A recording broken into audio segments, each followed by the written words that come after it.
Dr. Oba Tashaka Show. Free your mind, and the rest will follow. A show for all who are on the journey to discover the truths about their identity, history, culture, politics, spirituality, and family relationships. This is a show for the Black Freedom Movement and the Black Power generation and the hip-hop generation, including Black Lives Matter and associate activists, all of whom are seeking change. Dr. Oba Tashaka and his guests are dropping knowledge and insight from his successful organizing, research, writings, and innovative thoughts, the best of which have piped into God's mind to lift you up higher and higher. To the bosses, OGs, rappers, influencers, and those looking to evolve from the constraints of misinformation and miseducation to build a foundation for personal growth, love, and mental freedom. Check out the wisdom of the OR. Yeah, that's the original revolutionary, Oba T, who inspired 1 million black men with his rousing speech at the Million Man March, and who continues to fight, write, and speak the truth. Dr. Oba Tashaka is one of the deepest deep thinkers in the world today.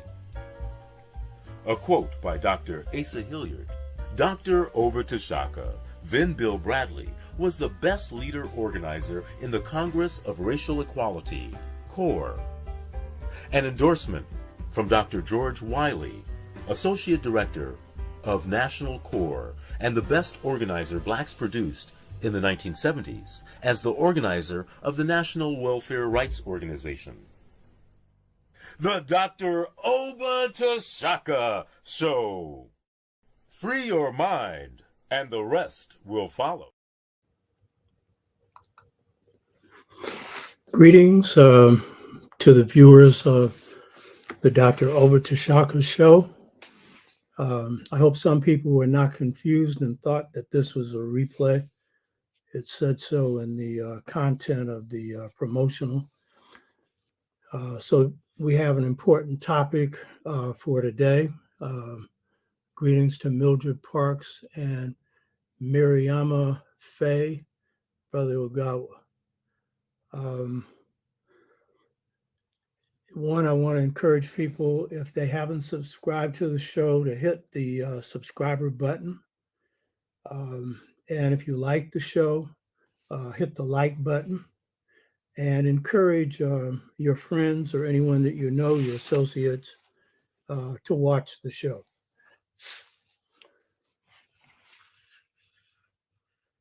I want to acknowledge the passing of a very important person who contributed a great deal to the beauty of African people, African American culture, and who was herself an activist. The passing of Dr. Bernice Johnson Reagan, who was a singer in the Student Nonviolent Coordinating Committee and an organizer.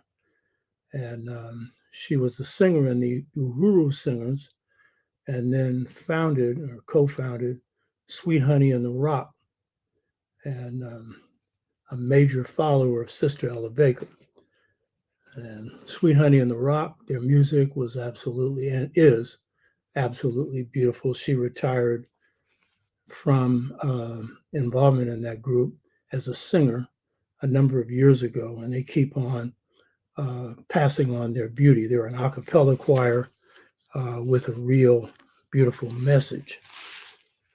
I got to see them in concert in 1984 and gave each of them a copy of my book, The Political Legacy of Malcolm X. So we know you're in the realm of the ancestors, Sister Reagan, and I know you keep on singing. You'll probably be up with the heavenly choirs.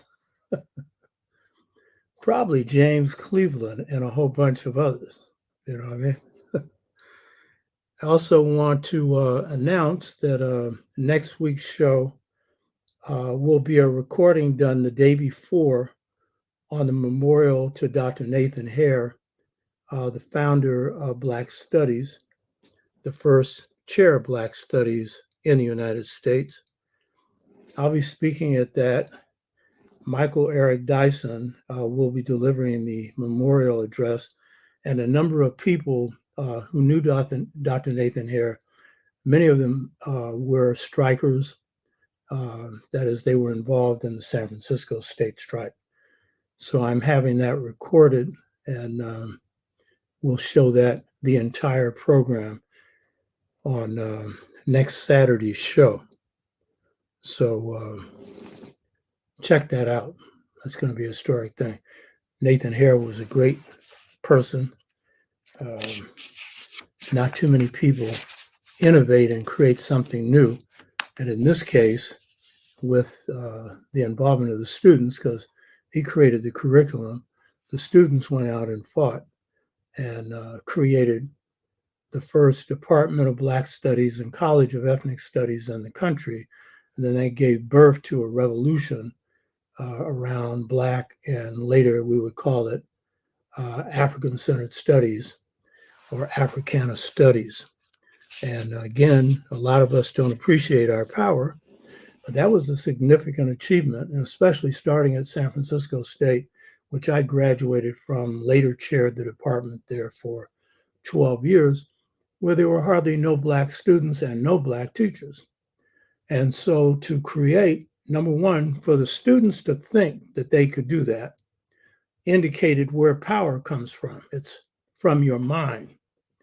And if you think you can run things, you can run things. I'll make comments on this when I do my eulogy for Dr. Nathan Hare. But that was a singular achievement. And it's still a strong thing, even though some have been cut out, many of them continue. And once you tenure people within a university setting, then they're in a permanent kind of position. And some of these departments are really doing great work. So this is the legacy of Dr. Nathan Hare and the students who produced Black Studies, as well as the Black Freedom and Black Power and Black Panther movements of the 60s.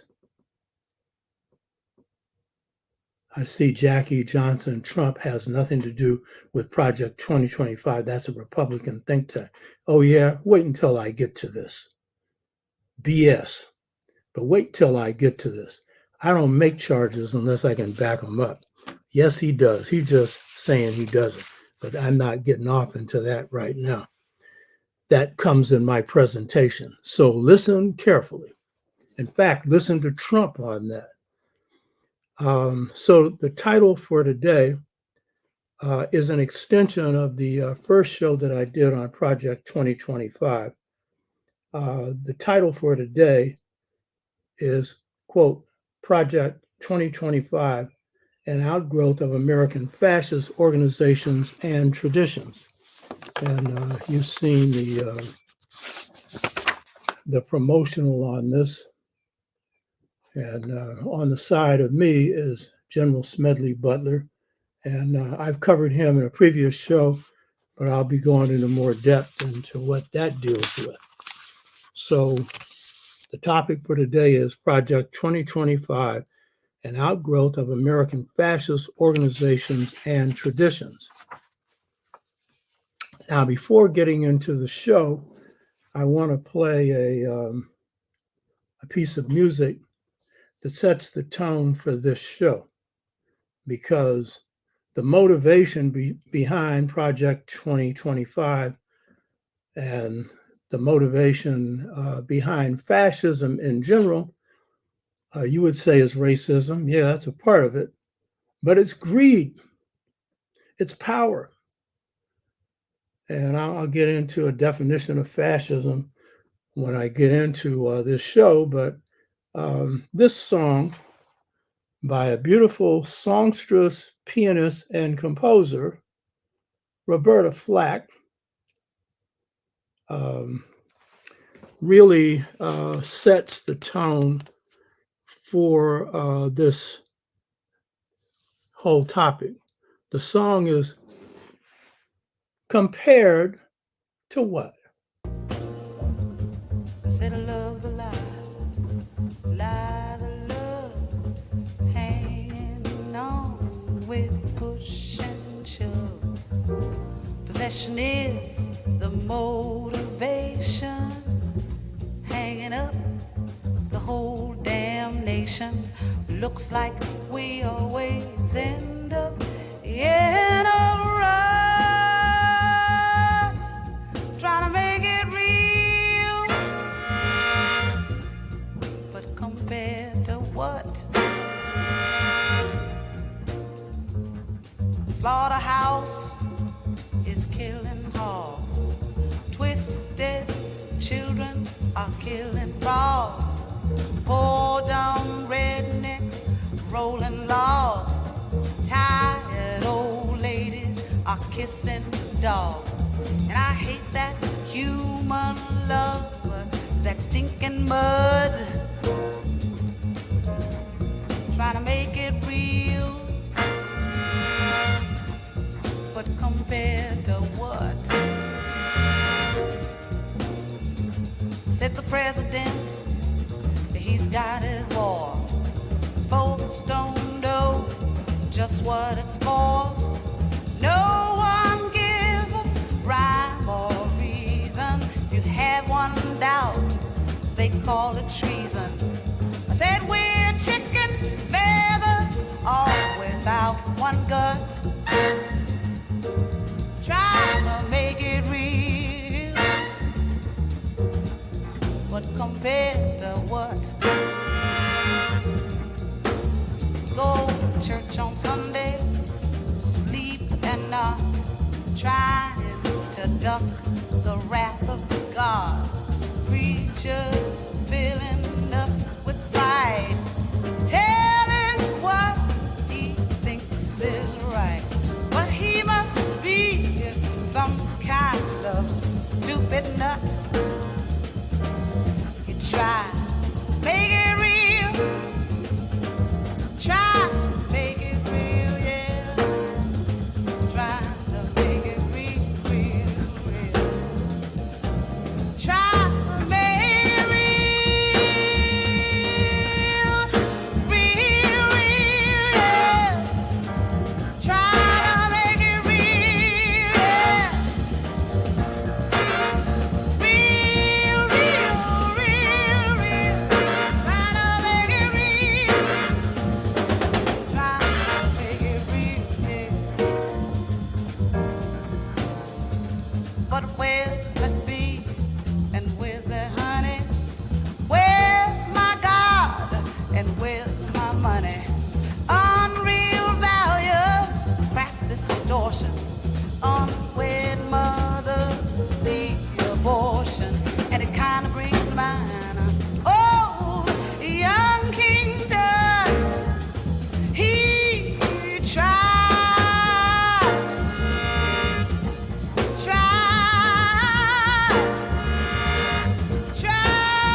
Sister Roberta Flack, a former school teacher, a philosopher of music.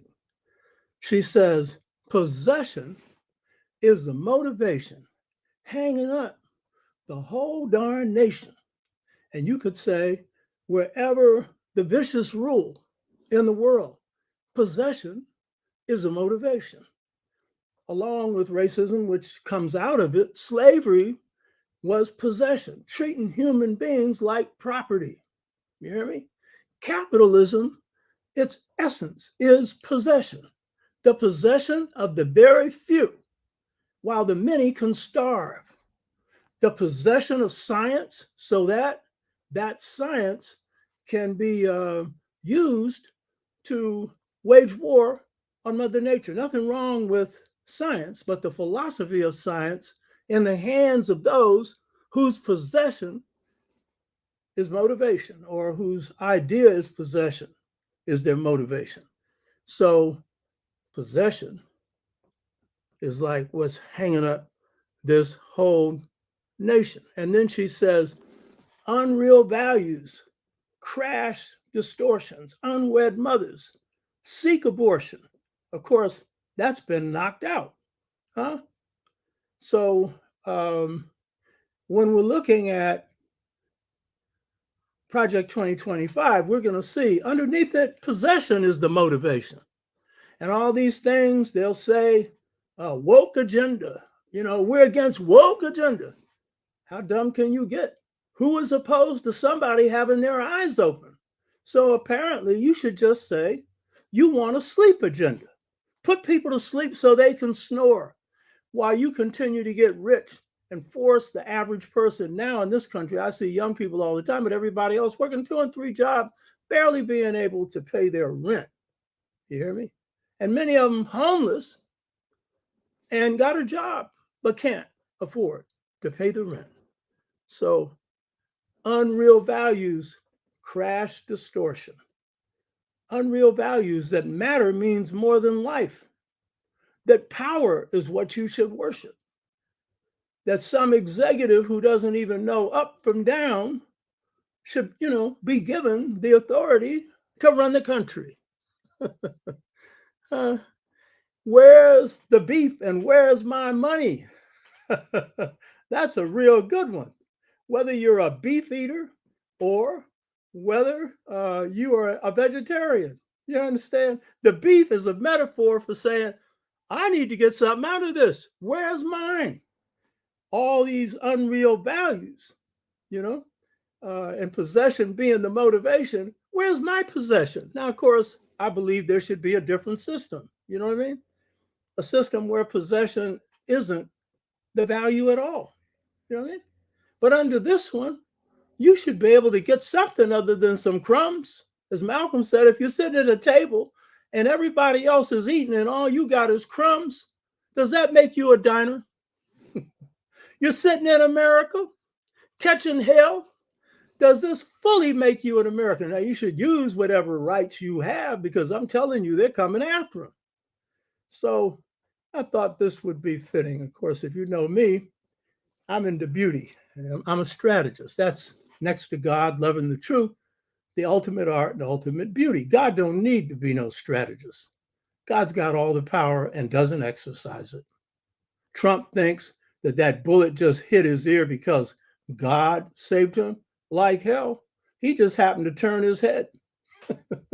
God ain't involved in this. We get free will. You're going to say God was behind the shooter? Some would.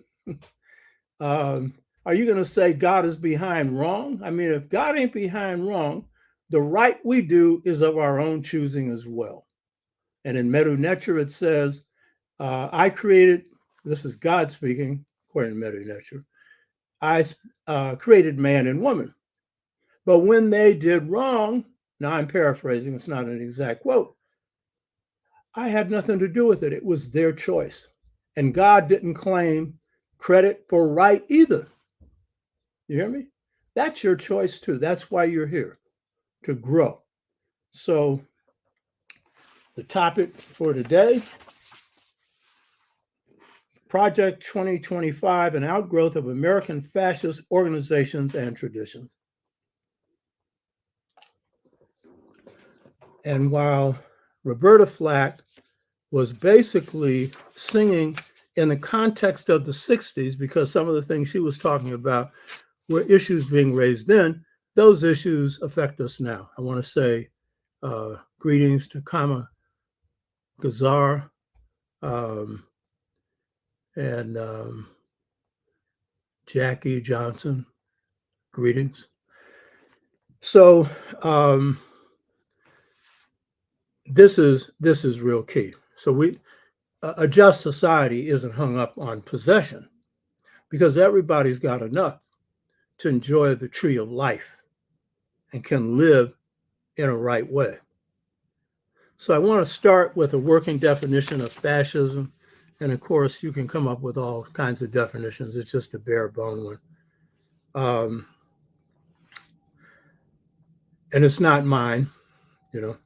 It's a way of organizing society where a government is ruled by a dictator who controls the lives of the people, and in which the people are not allowed to disagree with the government. Now, some of you are going to say, well, then we got fascism, because you're allowed to have free speech here as long as not too many people hear it if it's in opposition to the government. And then you can get attacked in all kinds of ways. So, yeah, there are some elements of that. And I should say on the side that if you look at the founding of this country, which this country is a settler colony, settler colonies by implication are genocidal, particularly those set up by whites. And that's because when they come in and take somebody else's country, they're not there to share.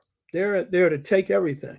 And so what they've generally done is wipe the native inhabitants out. That's what you're seeing in Israel right now. That's been a desire for a long time. And what you have is, looks like 99% of the people of Israel support it under the pretext of the attack, where 1,200 people of Israel were killed. But those kind of things happen to the Palestinians every day. And everybody, at least in this press, which doesn't want to say genocide or anything else, act like the Israelis are innocent. They're just citizens and they were attacked. No, they're colonizers. And their plot has been all along to take everything.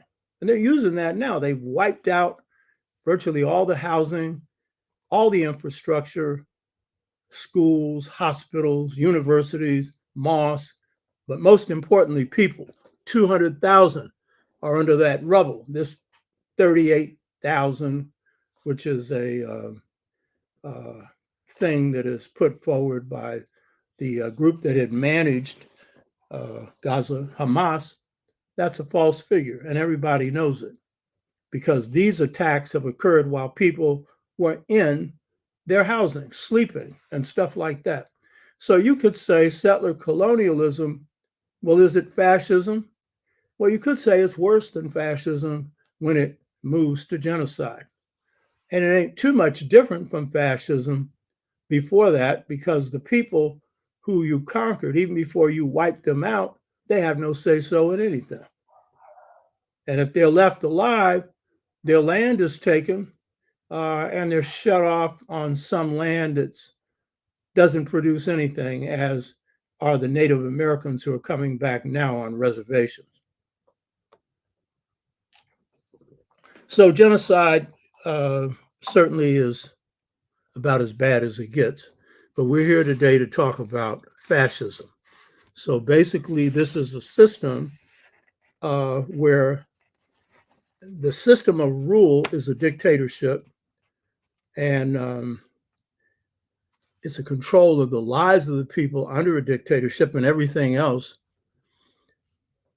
and in which the people are not allowed to disagree with the government, take positions contrary to the government, and so forth and so on. And by the way, Trump said he'd be a dictator for one day. Trump's desire is to be a dictator, period.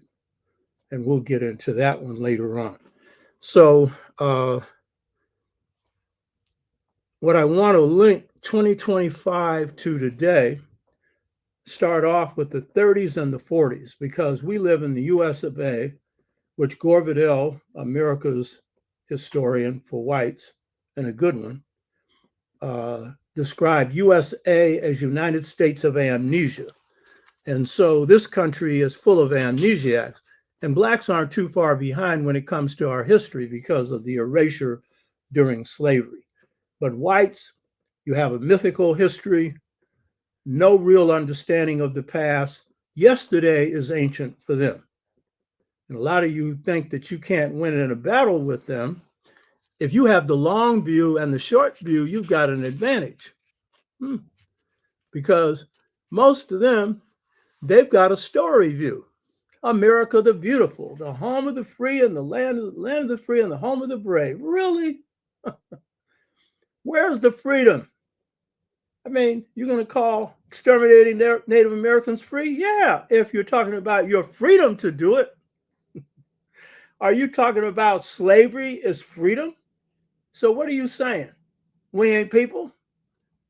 Or it didn't happen?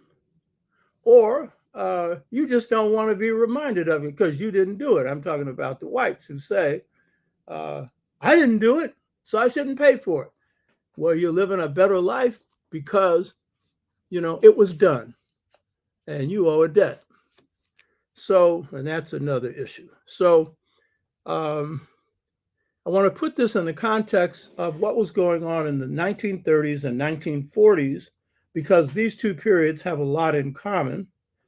And the forces that were financing fascism, as well as the fascist forces, because that was not a period in which fascism was in control, but you had fascist organizations, and you had very powerful people that enabled them to operate. In fact, they were often created by those whose motivation was possession. I see Gloria Briscoe. Hey, Gloria. Good to see you, lady. One sharp sister right there. And to reparations and to Brother Lao Tzu. Greetings to all of you. So I want to compare Project 2025 with what was going on in this country in the 30s and then the early 40s, but mainly the 30s, so that we can look at the forces that were financing fascist organizations in the United States, the nature of these organizations. I'm only going to focus on a few. There were many more that I'm going to cover in this show, and tie them into the linkages with Project 2025. And what are the motivations for pursuing this project today? Now, there are some things different about today than the 30s. And this has to do with what is facing white people as a declining population, where they will soon be a minority in this country. This was not an issue in the 30s. And we're also dealing with the situation where the United States is in decline. China has already displaced it as an economic power and will displace it further on other levels. China today, Africa tomorrow, because the very signs that you saw for the rise of China, you see for Africa. It's going to be slower because we faced slavery and colonialism. Chinese faced semi-colonialism. And so you can recover a lot faster from that when your country hasn't been fully occupied and then flags put up and everything else.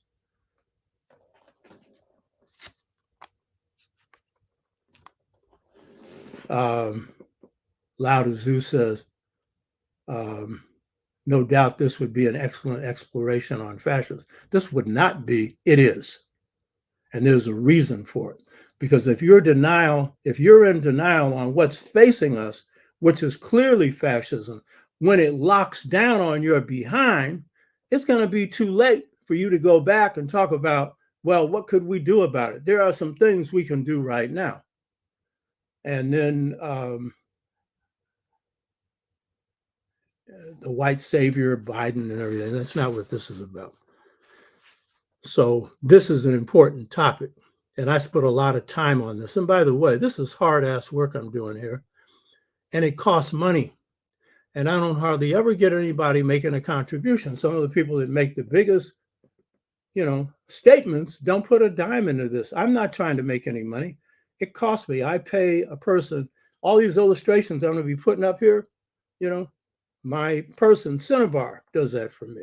And then Ogawa has been doing his stuff free. You could make a donation right here to this. It will help me offset costs because I'm going into 4 years on this, So I think this question of fascism is very important because I think you got to deal with the time, what it is going on right now. Don't wait until afterwards to talk about it. So it's important then to look at this period of the 30s and 40s because you had fascism rising up and you got it a full-blown movement today that is stronger than anything you had in the 30s under Trump. 77 million dedicated followers, and they ain't moving off of him. They stick to him like glue to a letter. And I've done an analysis on his strengths and why and blah, blah, blah. I'm not going into that. So in analyzing these forces, the fascist forces, it's for the purpose of looking at how can we be involved in defeating them. That's the point. There are 2 rules in war. 1, know your enemy. 2, know yourself. By self, I don't just mean person. It's important to know your own strengths and weaknesses, but I mean your people, the strengths and weaknesses of your people. And those are the 2 things that really determine how well you operate. And I just want to remind people that the reason Trump lost the last election, a lot of reasons, but blacks played a key role in that. The Black Lives Matter movement, the George Floyd, Breonna Taylor deaths, COVID, and the huge number of deaths that occurred under Trump's watch, that's the real thing.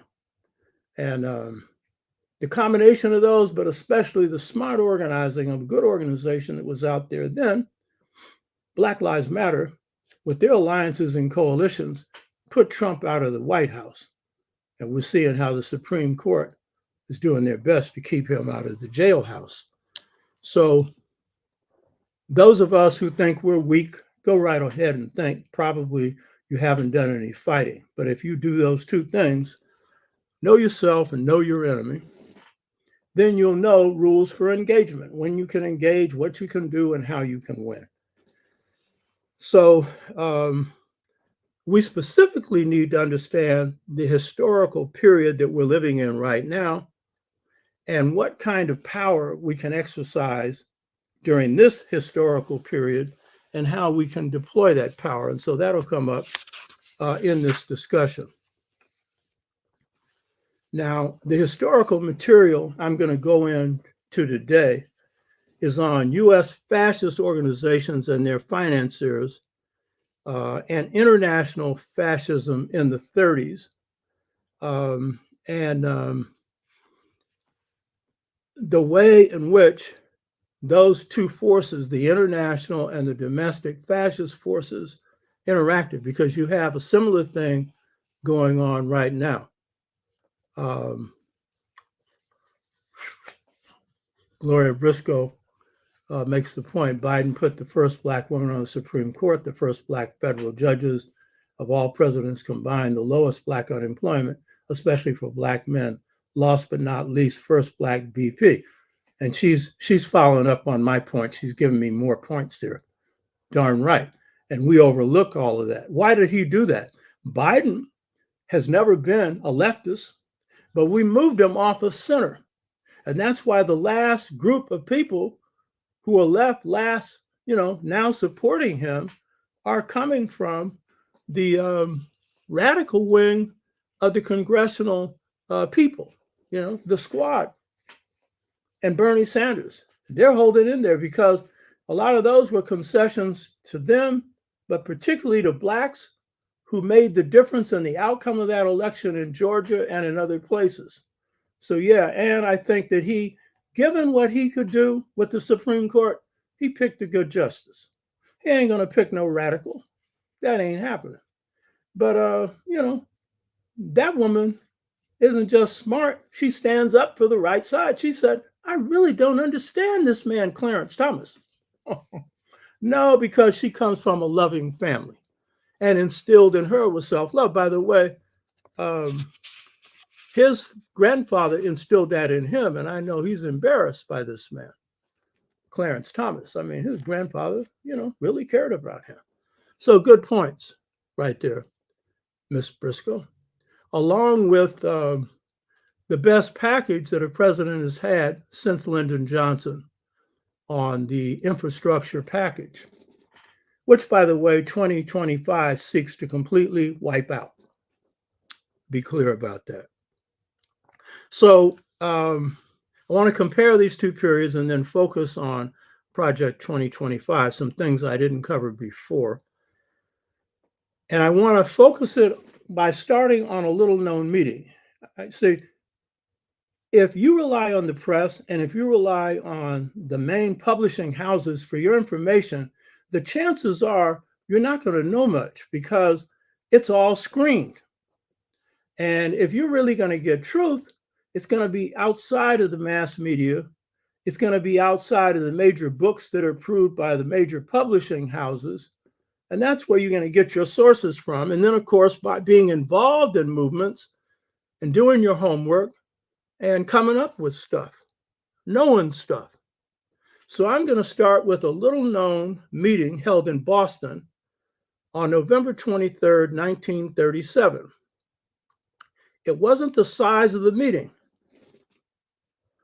It was who attended this meeting on November 23rd, 1937 in Boston. 9 men were present. 2 of them came from Germany. They said they weren't officially representing Germany, but they were sent by Adolf Hitler.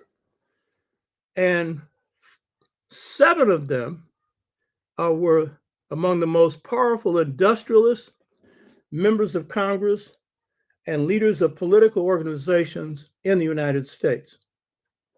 And they were all on the same page. And this is why they were at the meeting, because they thought Hitler was the best thing and Mussolini next to sliced bread. So at this time in the 1930s, the US was in the midst of a Great Depression, and President Roosevelt was implementing the New Deal. He wasn't doing it out of the kindness of his heart. It was to save the system, because there was a real possibility of a revolution taking part in this country. You had millions of people unemployed, hungry, with nothing. And the people who were meeting with the Nazis from Germany, who themselves were the major financiers of fascist organizations in this country, didn't want to see anything done and opposed everything that Roosevelt was doing. And in fact, at this time, the mass media highly praised Mussolini and Hitler. They said Mussolini made the trains run on time. And Hitler, he had an efficient country going on. So most of the mass media attacked anyone in this country who was against fascism. They attacked them. And they put that communist label on them. And they're doing that right now. You know what I mean? If you're putting forward anything progressive, you're woke, you're communist, they call it the left wing. What left wing? There ain't no left wing of any significance in this country. Left of what? But the point is that this was the state of the media then. It's pretty well the state of the media now. So they were complicit with the fascism in Germany for a number of reasons. One is because they liked what Hitler was doing.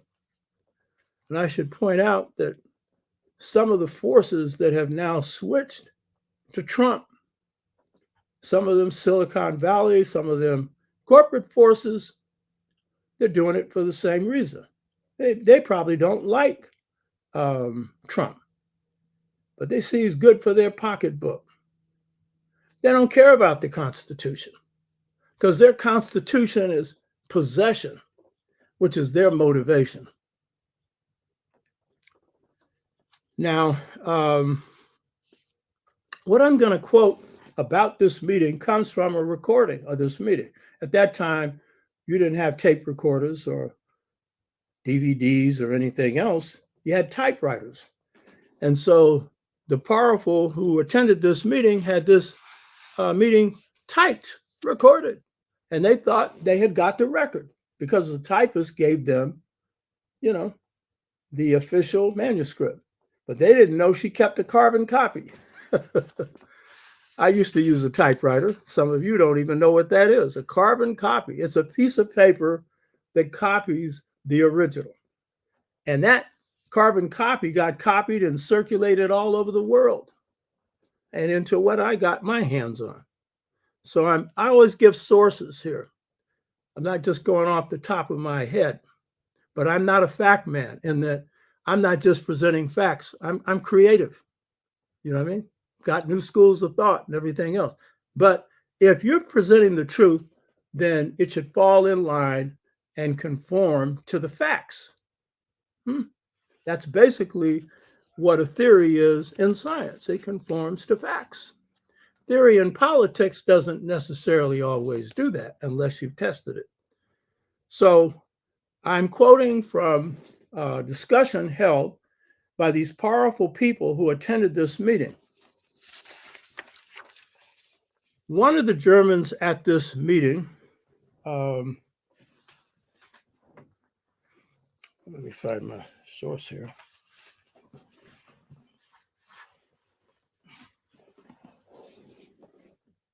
One of the Germans at this meeting had some comments to make about why he was here, but particularly was making comparisons between Germany and the United States, because these officials from both countries had a common agreement. So the main thing that the German attendee at this meeting, main point he made was, and this is why the powerful officials from the United States were there, is that they liked certain things that was going on in Germany.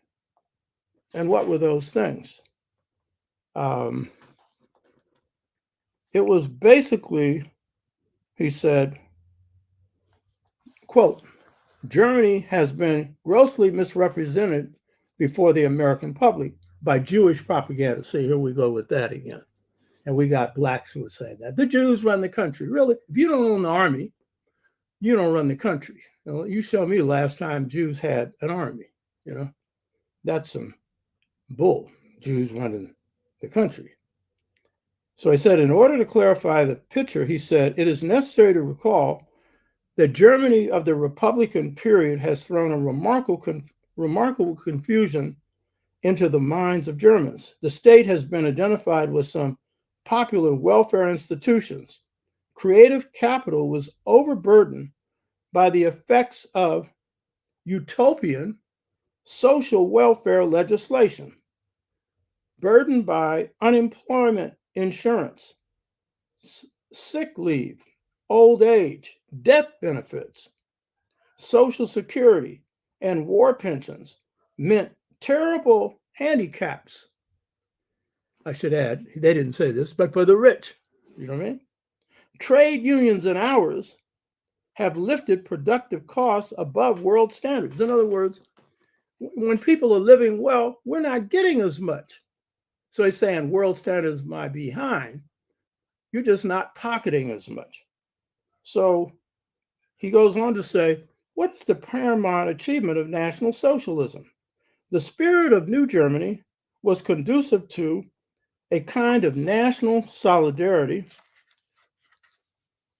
Exaggerated demands and social services were reduced, and production costs drastically brought into harmony with the requirements of competition on the world markets, meaning they were breaking those institutions that could bring prosperity to the people. In 2025, is this on a massive scale, in case you're wondering why I'm comparing 1930 to 2024 and the project 2025. Not more, not less. It is true that many objections had to be overcome. The conception featuring the state as supreme welfare agency had to be eradicated and a policy of increased production pursued. In other words, there ain't going to be no benefits under this fascist Germany. So this is the key point. And he said they also had to silence class struggle and imprison dangerous utopians. Remember, fascism is the system where you don't have a say-so and you get locked up or killed if you go contrary to the government. So they had to imprison dangerous utopians and sentimental philanthropists. In other words, people who are helping the poor, just giving their money away, they're going to get thrown in prison.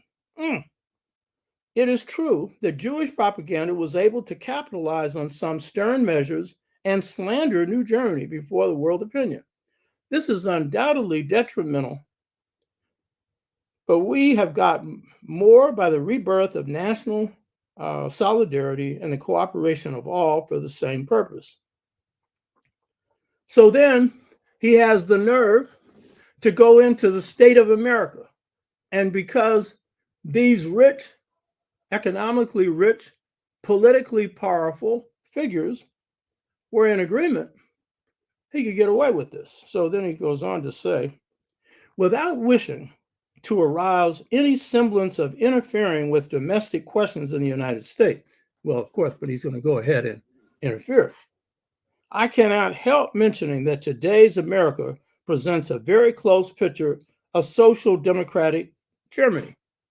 In other words, the Germany before they had broke the institutions that provided well-being for the people, such as unions and other mass organizations. And he goes on, these are the problems that America has. Unrealistic welfare legislation. He's talking about the New Deal, sponsored by the administration. That's Franklin Delano Roosevelt. Chaotic class struggles and wage demands absolutely out of proportion. Now, come on. These are people who had nothing to eat. They didn't have a roof over their head. We got a lot of them now, unemployed and homeless, but then on a massive scale. And then he goes on to blame the Jews. Strong Jewish influence in the political, cultural, and public life of the country are disquieting phenomena. We Germans, at any rate, are disquieted. Oh, it's such a shame that the issues of the poor are being addressed.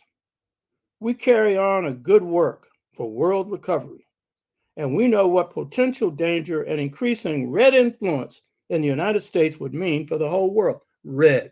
In other words, you're a communist if you just care about improving the conditions of the people. Now, the key thing he says, and this is with the agreement, some of the most powerful industrialists who were in this meeting, he goes on to suggest how change can be brought about, which these powerful political and economic figures wholly agreed with. That's why they had the meeting with him. Quote, he said, the substance of the German suggestion amounts to changing the spirit of our nation as expressed by recent election.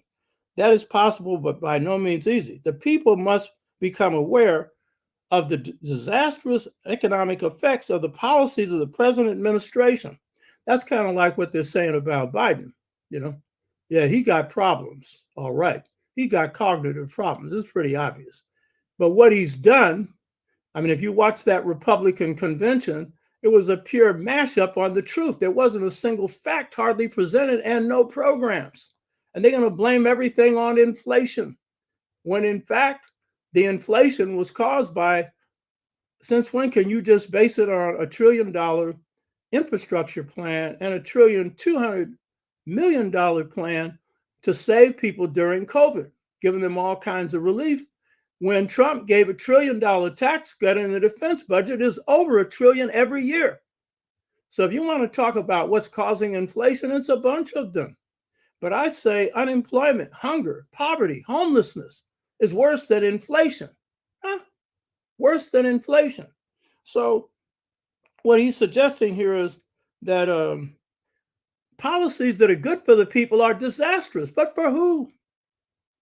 For those that want everything. In the wake of the reorientation of the public opinion, a vigorous drive must start in the press and radio.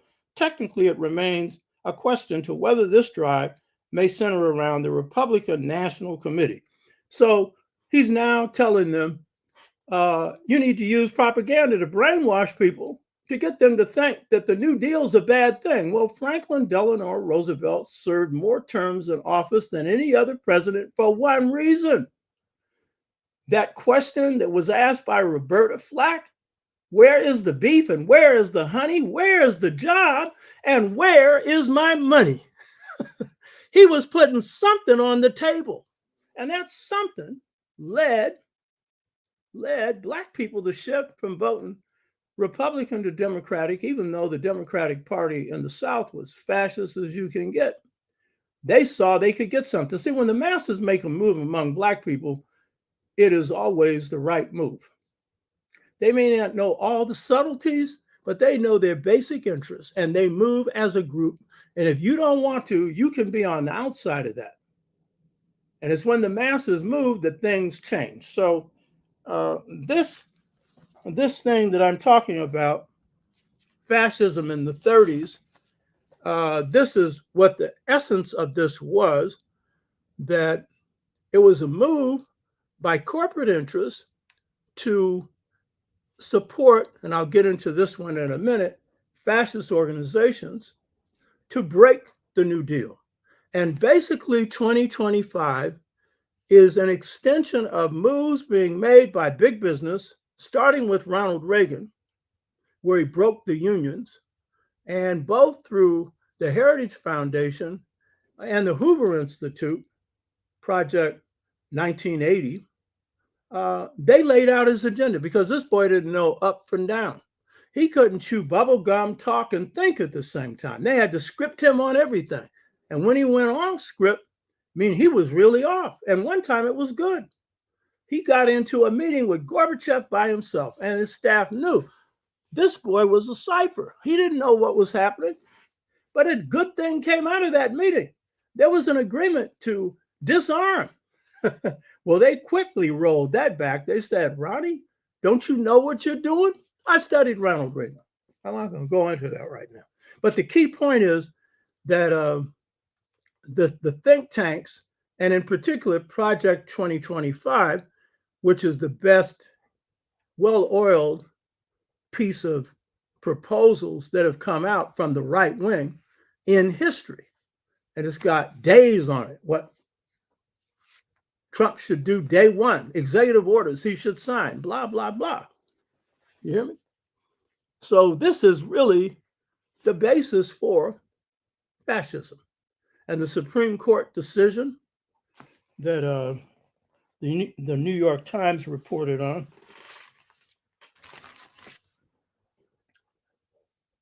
this is July 2nd, where it reports on the January 6th case and basically rules that former Donald Trump is entitled to substantial immunity from prosecution on charges of trying to overturn the last election, as long as he is operating within presidential authority. What is that? This is a propaganda decision. This is a decision of the right wing. And it's saying Trump can go as far as he wants. You hear me? So this is tied in to what I'm talking about that happens in the 30s, because these people on the Supreme Court, They don't care about nobody's freedom. They basically stripped the voting rights legislation of its enforcement provisions, which is the provisions that required states that denied blacks the right to vote and the ability to vote to be free to do whatever they want. And so there's been a whole lot of removal of blacks from the voting rolls since then, and taking a woman's right to choose, taking it away from you. You want to talk about dictatorship. And by the way, this is unconstitutional because the Constitution did not give the Supreme Court power over any other branch. They took it. They took it. And these suckers have been too weak to take it back. So, we're seeing this come from many different levels, not just Project 2025. So, the key thing about the American representatives in this meeting is that they shared the German view. Two of the people in the meeting were representing General Motors and DuPont. General Motors and DuPont.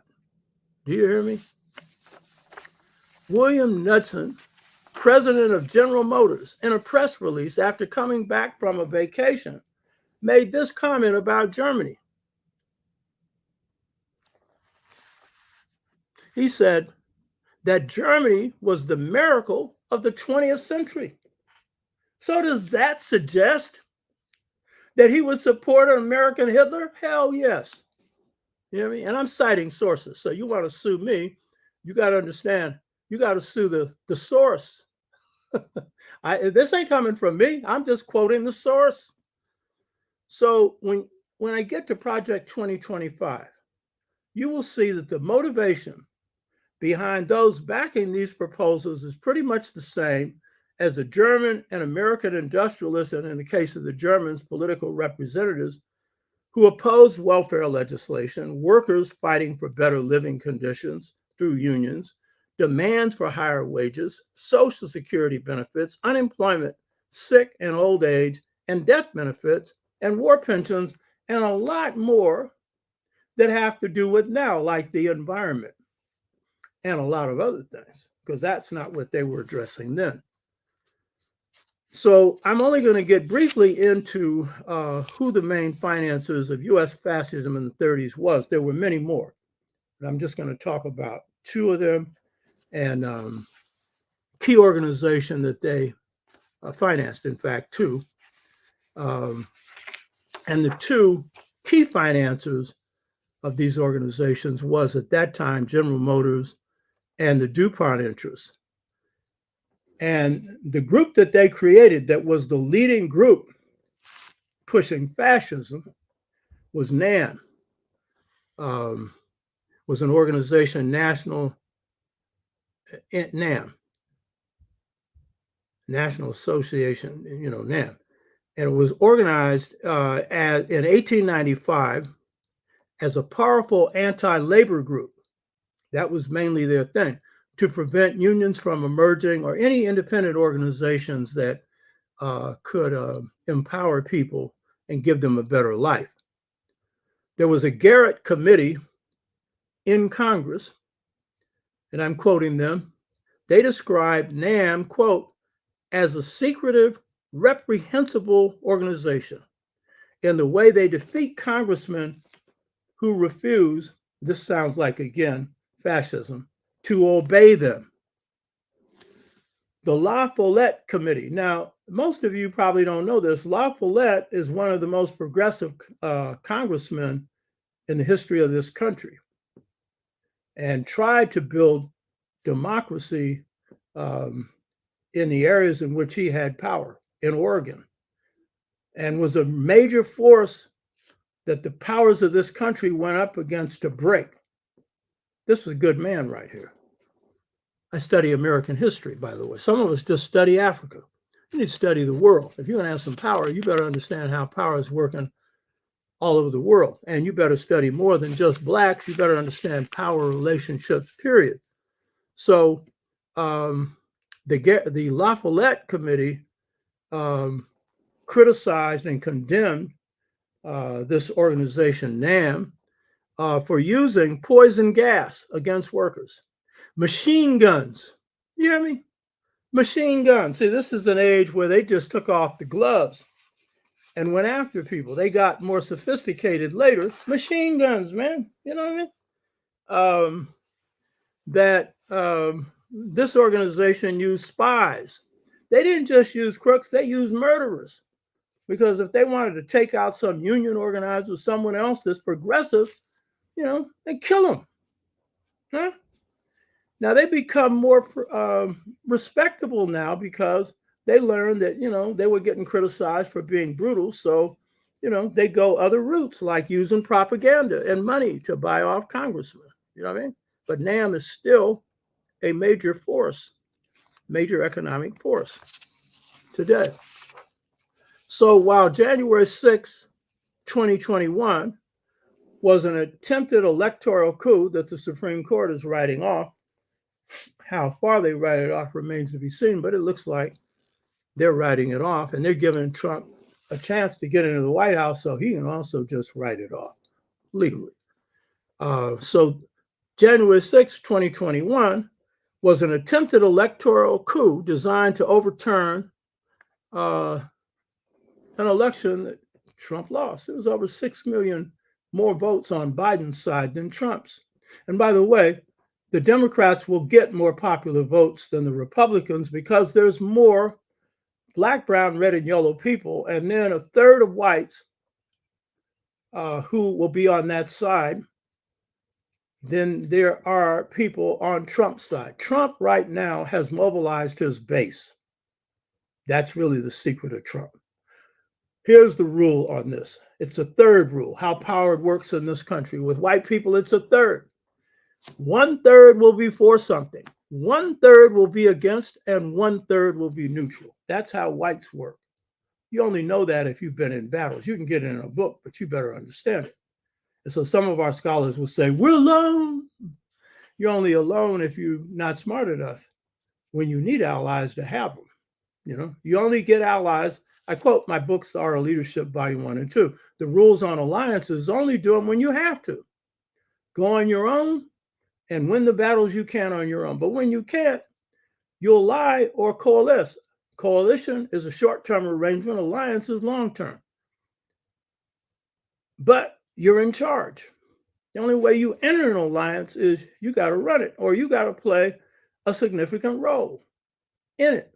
You know what I mean? Those are rules. And so when we're looking at the issues that are occurring right now, that's going to be key in terms of keeping the right wing out of the White House and stopping fascism. So while the January 6, 2021 was an attempted electoral coup designed to overthrow Trump's defeat, put him in the White House, even though he had lost, and admitted to some of his own advisors that he lost.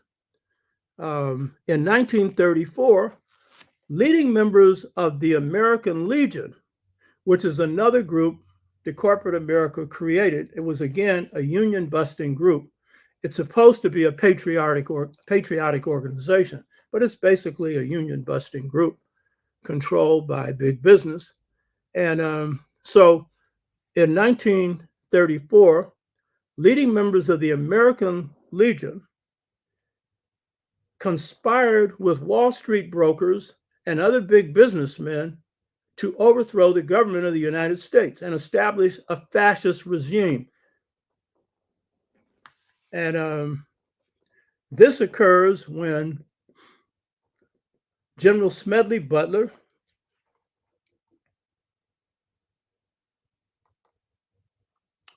this guy on the left here, 3-star Marine Corps general, 2-time Congressional Medal of Honor winner, somebody who occupied Haiti and restored slavery in Haiti, occupied at least some real estate in China during the Boxer Rebellion, and as he would later say, served as a gangster for Wall Street. He would later say, I was a bigger gangster than Al Capone. Al Capone just ran a city or two. He said, I ran continents. So they approached him to lead an army of 500,000 soldiers and civilians who had been ex-military or whatever, to move on Washington to overthrow the government. That's a fact. How many of you even knew about this before? I mean, you're wondering, where am I going with this 1930? There was an attempt to actually put fascist force in power, take Roosevelt out. Because among other things, they didn't like the tax that Roosevelt had imposed on them. A huge tax where over a certain level of profits, 90% of their profits went to finance programs for the people. You know? So what happens then is, and I pointed this out before for some people that watch this show, but I'm putting more meat behind this, what led to this. What happens is then Smedley Butler, blows the alarm, goes to Congress and tells them about this plot. And what ends up happening is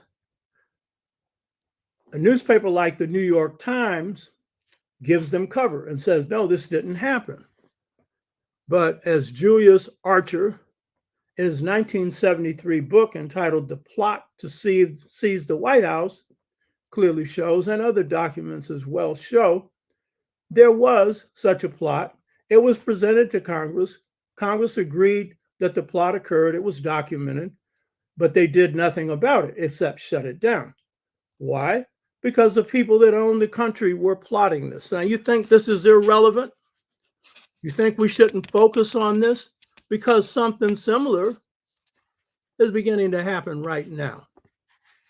And Donald Trump is trying to lie his way out of it and say he got nothing to do with Project 2025, done by the Heritage Foundation. And this is a 920-page report calling for the major reorganization of the federal government, with an emphasis on creating a strong executive or president who will bring every executive agency under control. And one of the ways they're doing it in their proposal is taking out anyone with knowledge that can protect some interests, like knowledge of the environment, knowledge about drugs,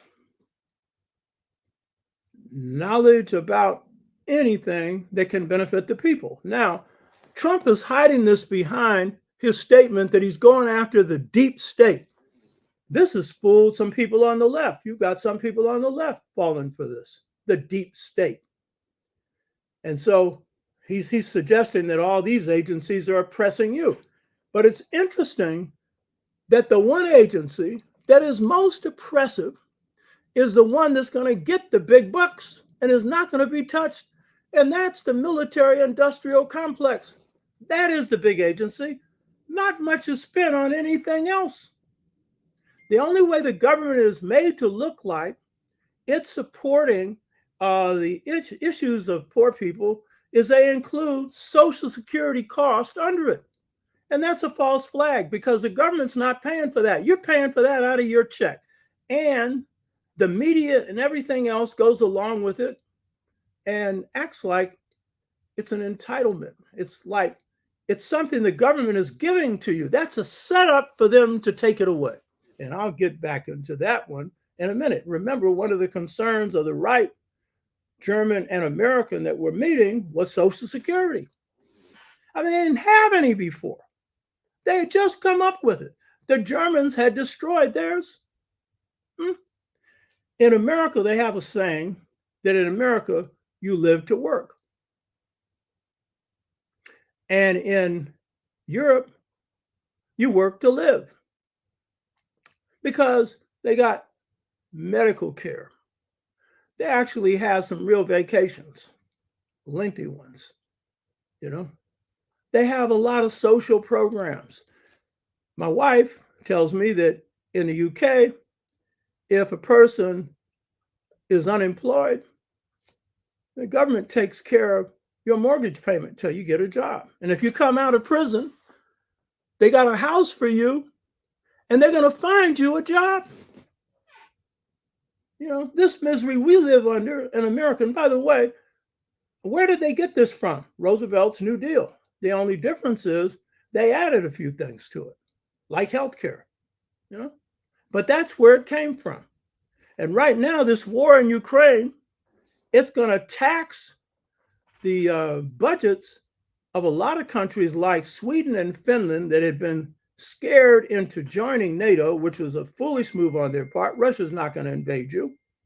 And America could have stopped them from invading Ukraine if they had allowed the president of Ukraine to sign on. And instead, this administration sent Boris Johnson to Ukraine, telling them that if they signed an agreement, you know, with the Russians, Europe and America would turn their backs on them. And now look at what Ukraine is, a basket case. You think America is going to rebuild it? Huh. They ain't rebuilt no inner cities, and they haven't rebuilt anything they've damaged in Iraq or Afghanistan. You know what I mean? These people are plunderers. So when we look at Project 2025, we have to understand that Trump is tied to it, like a horse is tied to a buggy. You know what I mean? I'm going to show you, if you didn't already know, and I think some of you already know it.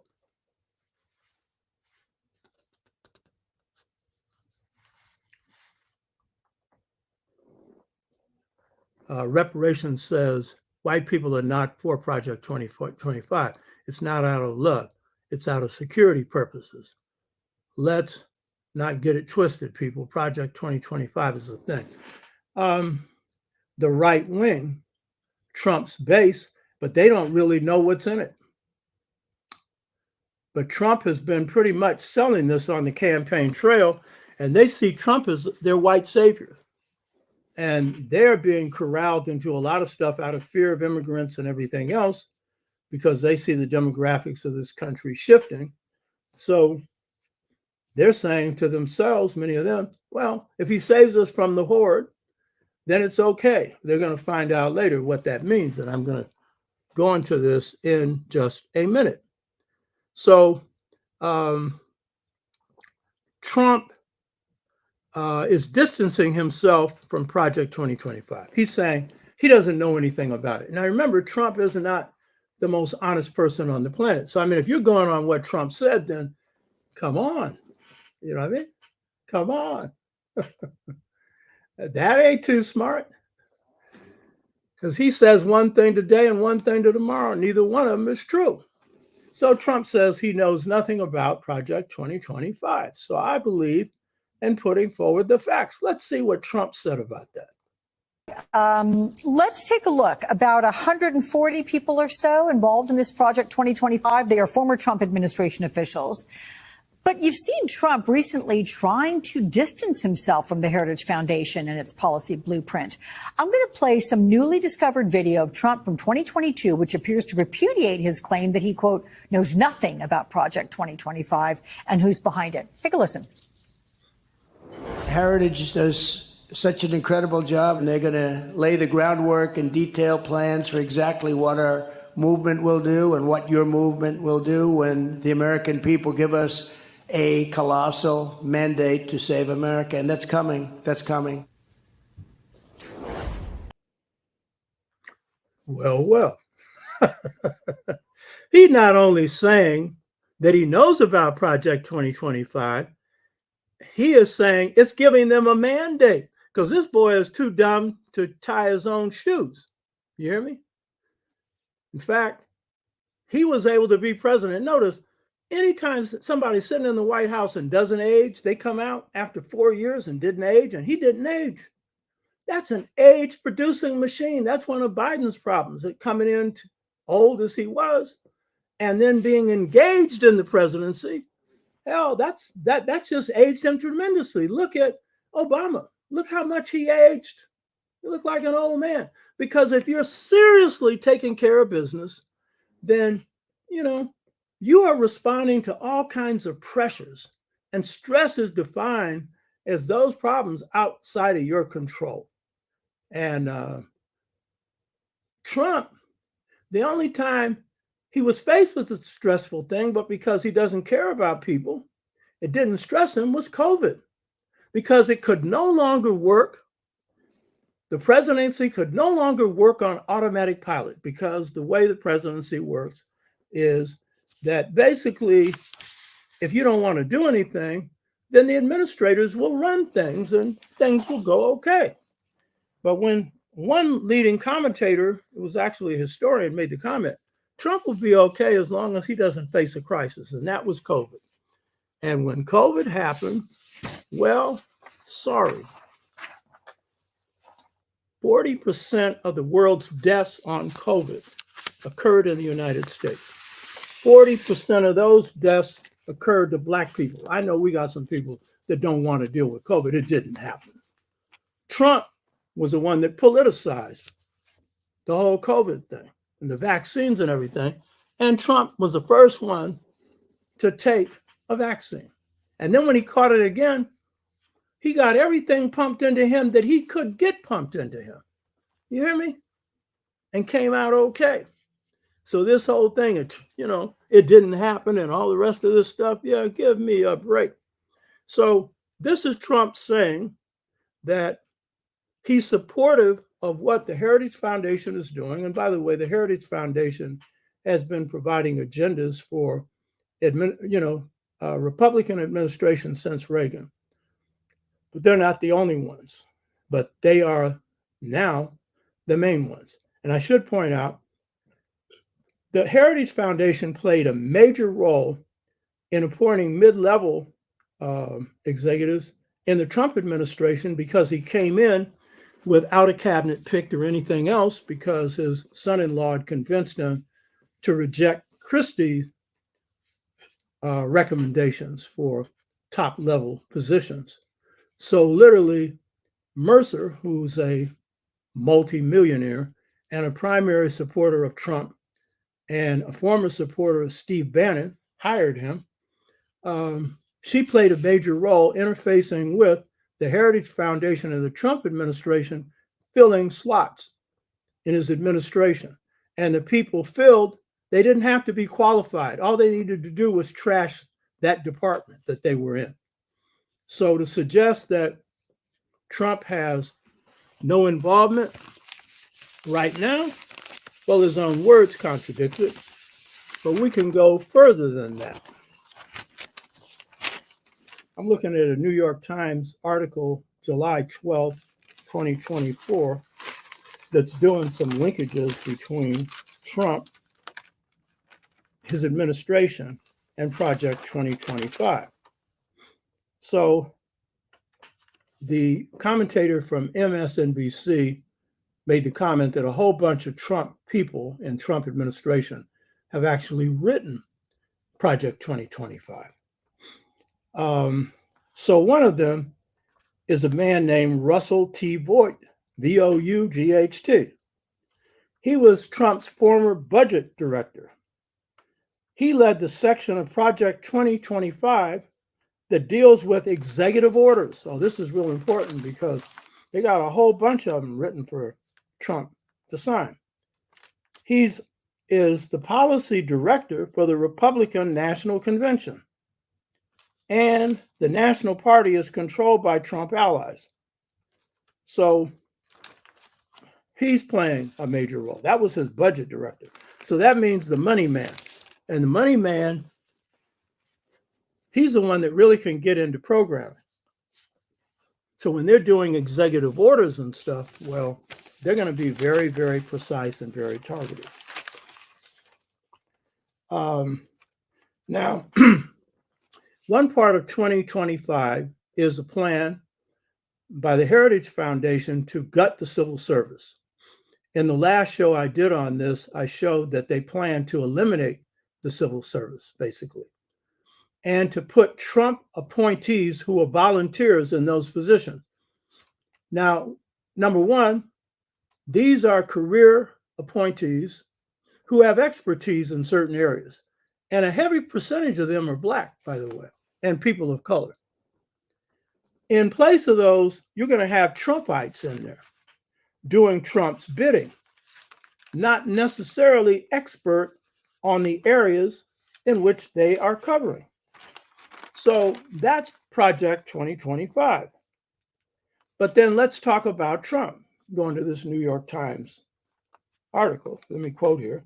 But Trump has made no secret about his plans to gut civil service protections, conduct the largest mass deportation efforts in history. This is his whole stuff, which the Republican convention focused almost exclusively on two issues: inflation and immigration.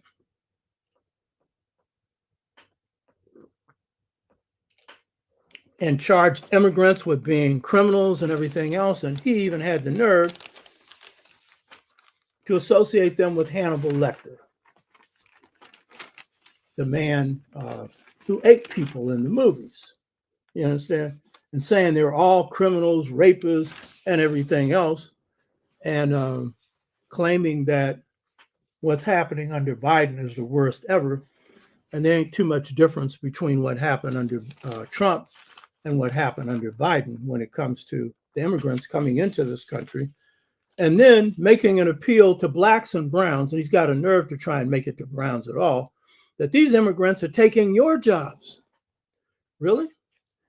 Since when are Blacks out there picking berries, vegetables, and stuff like that? That was sharecropping, and that was slavery. We don't do that anymore. And how many of us are working in the meat factories where during COVID, the Mexicans and the Latinos who worked there were being forced to work under these conditions and dying like flies? You know what I mean? So, this is part of his myth. His allies had developed a legal rationale to erase the Justice Department's independence. Well, Trump has said this over and over again. He wants a head of the Justice Department that does his bidding. That's what he tried to do when he was trying to fake the election votes for president. Several advisors are now vetting lawyers who will fulfill the job to play the role in the Justice Department of doing what Trump tells them to do. Some of this, though, not all of it, can be found in Trump campaign's own public policy platform called Agenda 47. It is more sparse than Project 2025. He did that so that he could leave a lot of embarrassing stuff out, like abortion and things like that. So Trump barely mentions Agenda 47, but it's in there. He directly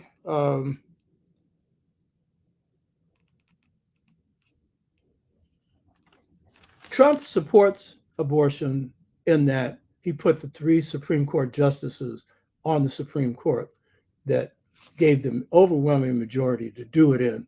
But now he doesn't want to talk about it. So some media is trying to say he changed his position. Like, hell if he has, In addition,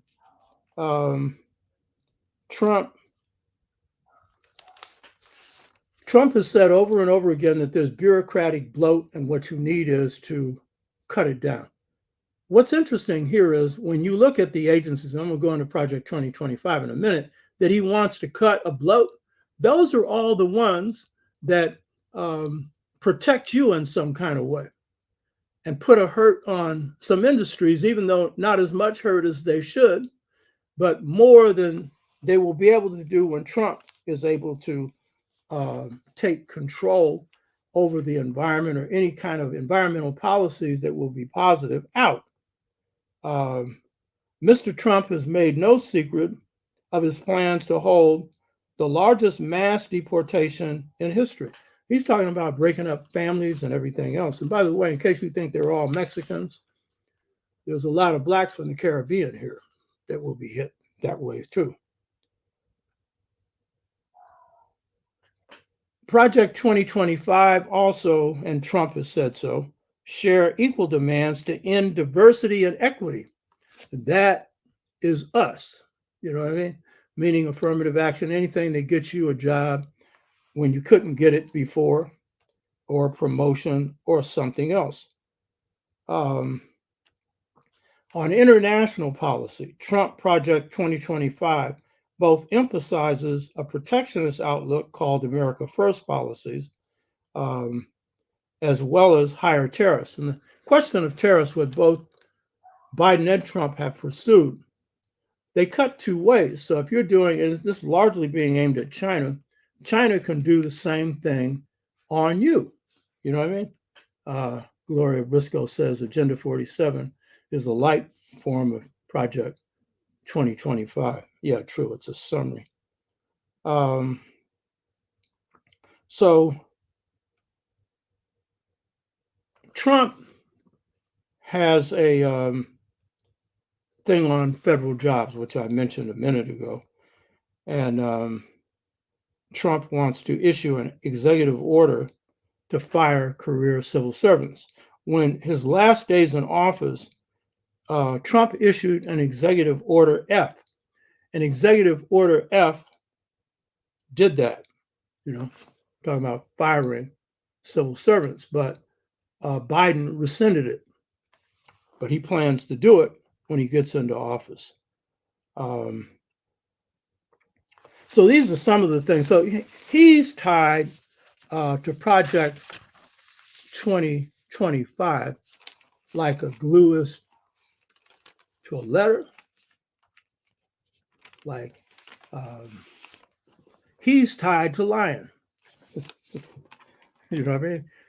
If you want to predict that he's not going to tell the truth, then it's as consistent as his ties to Project 2025. So I'm going to go through some of the things that I didn't cover before on Project 2025 and then conclude with some things that you can do. And I'm sure some people here have some ideas, maybe some even better than mine. When you deal with Project 2025, and I want to thank Brother Ugawa for sending me the full document. I asked him for it, and he sent it to me. And I do not pretend to have read the whole thing, but I've gone through the key agenda areas that are particularly applicable to us, and then I'm reading others later on. So the first thing is Project 2025 starts off by saying that the Constitution vests executive power in the presidency, not the departments and agencies of the executive department. Well, does that mean that you're not supposed to have any agencies in the government because the Constitution didn't, set it up? And because there may have not been a need for them then, or because the slave masters and the rich that founded this country didn't have an interest in it then. So, I mean, what does that mean? Yeah, so the executive or the president is head, of the executive branch of government. But this Constitution was not set up so that he'd be dictating to every branch of government, because actually these founding fathers, slave masters though they were intelligent. And they knew you need to have some skilled people running stuff, not just going off the top of their head. So according to the Heritage document, the federal bureaucracy, according to them, and this is a major justification for them breaking up and destroying the civil service, for example, and the heads of many departments who are qualified and replacing them with a different type. They are asserting, which is not necessarily true, that the bureaucracy carries out its own plans, whether the president approves of it or not. And this is the key thing. This is real funny, but it really isn't because it's serious. They're pursuing a woke agenda, W-O-K-E. What does that mean? It means that there are some things that could benefit people. That's woke. You're supposed to be cold-blooded and cut the people's throat because possession is the motivation that hangs up the entire nation. So the introduction to Project 2025 attacks Congress delegations and executive agencies that protect expert expertise. In other words, we should just dumb things down. You hear me? And let somebody run an agency that doesn't know up from down. Let's like going in for an operation. Let's just have anybody who can pick up a scalpel and operate on you. That's what they're saying. You know what I mean? This makes about as much sense as nonsense. They also say that agencies are too big and powerful. See, this is the whole story that Reagan came in on. The problem is big government. Yeah, what that really was a disguise for was neoliberalism. Taking those things in the government that could benefit the people, either knock them out like low-income housing, cut it in half, and then Clinton eliminated, or generally privatize as much of government services as you possibly could under Friedman's direction. And this is part of what Project 2025 and the Heritage Foundation is also moving in, because they actually say in one part that they want to use the Friedman model. So this idea that big government is the problem, they're oppressing you. No, the problem is the government is not delivering enough to you out of your tax dollars, because all of it's going to the defense agency, to the national security state. So you're not seeing anything. And for an agency that's supposed to be protecting you, they shouldn't call it a Defense Department, call it a War Department. They haven't had anything to defend against ever.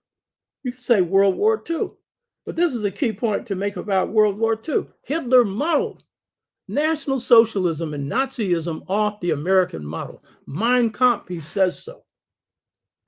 And so you're seeing the complicity of big businessmen with fascism. What I didn't point out is that in the buildup of the German economy, major American industrialists played a big role in that buildup, to such an extent that on the eve of World War II, the United States was short in aluminum because they had used the aluminum to build up the Air Force of the Germans, which was a very advanced Air Force. You understand? So the involvement of big business in this was a profit. They didn't care whether they were financing the United States and their war effort when the war started, or Germany. And you had slowdowns. You had factories in the US where big business was not producing the arms that they should until they got the right payoff from the federal government. You understand? All of this kind of stuff was going on.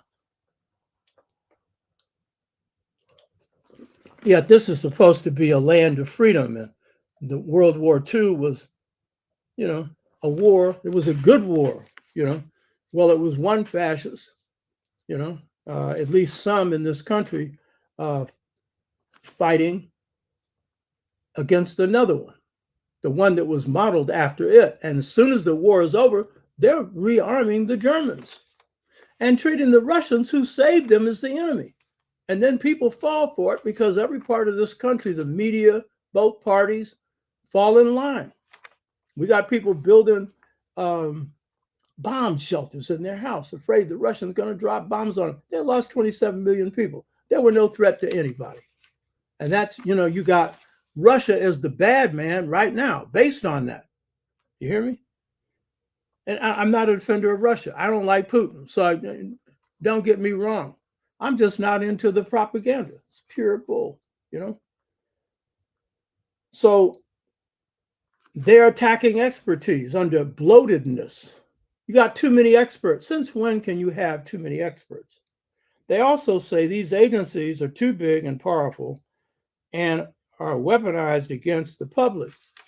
The only one that's really weaponized against the public is the Defense Department, which needs to be cut down to almost nothing and put that money into social programs, into medical care. So they're using this as an argument for restructuring the federal government. America is very good at making the victim look like the criminal look like the victim. That's Malcolm's statement.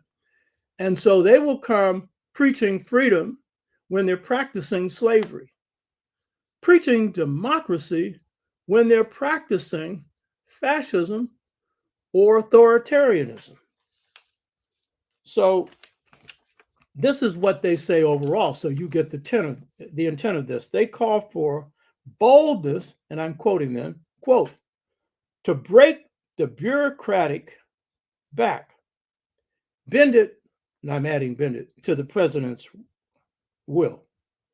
So the key objective is to make the president in charge of everything, a dictatorship over all of these agencies.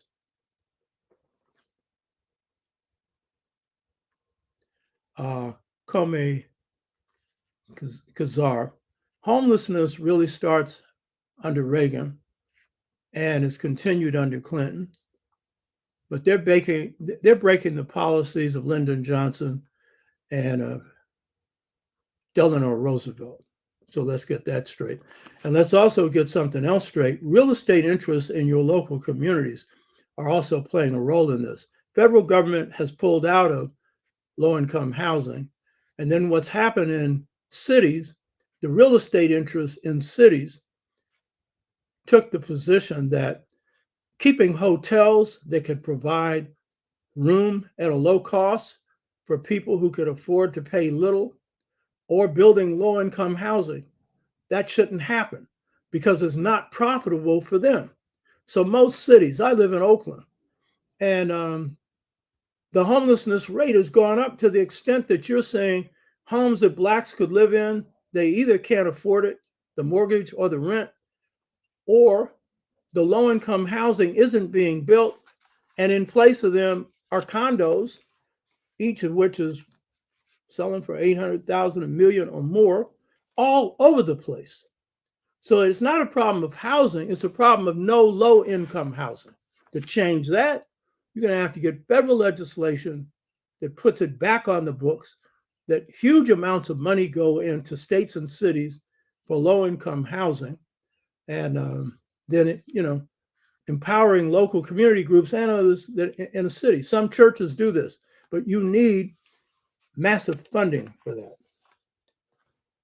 So here are some of the proposals that they've come up with. One is the Council of the Environment. I'll come across this a couple of times. We are now facing global warming, the pollution of the planet. This Mother Earth will not be livable through the 20th century unless you're controlling the fossil fuels and others that are heating the environment, poisoning the environment. And not enough is being done. Biden's plan at least was an attempt to deal with that. It wasn't enough, but it was better than what's happened before. But the key point is, these folks at Project 2025, they're about seeing that any restraints on the environment are ended. And Trump, by the way, has been consistent in his own willingness to support this. He offered the oil billionaires, for if they gave him $1 billion for his campaign, then he would lift all regulations on oil. And oil is a polluter. And that's why there's an attempt to go to electric vehicles, which China now dominates on the world market. You know what I mean? So under the Council of the Environment, this is the council that coordinates environmental policy for the federal government. The key point being made on this section, but there are other sections that deal with this in greater detail, is that it should frame new regulations that limit the scope of judicial review. In other words, let the corporations pollute the environment, reduce any kind of supervision of them to a minimum. And since blacks and brown people and poor people live in the polluted areas, let us catch cancer. But since all of us eventually are not going to be able to stand the heat, have you felt the heat that has been coming on? Each year now is the hottest year ever.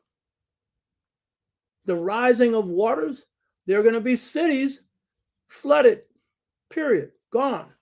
All those lying on, the coast there. Huh? And so what's the federal government supposed to do? Nothing.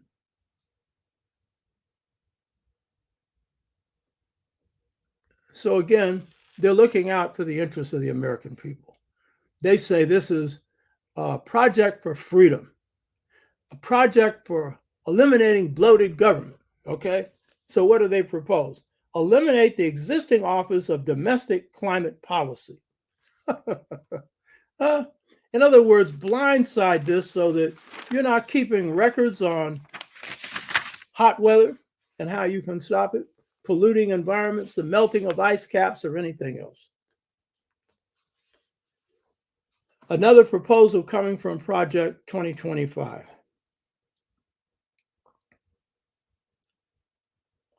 That the president issue an executive order creating, quote, a senior advisor to policy development to implement relevant environmental policies. In other words, put someone in there that doesn't know what's going on as long as they please Trump, because he's going to pick them. And since he's hip tied to corporations who pollute and do everything else, then, put in a presidential appointee. So a lot of this empowering the president to be a dictator is really empowering the president to end any kind of agency protection of the environment or people, of their health, water, or anything else.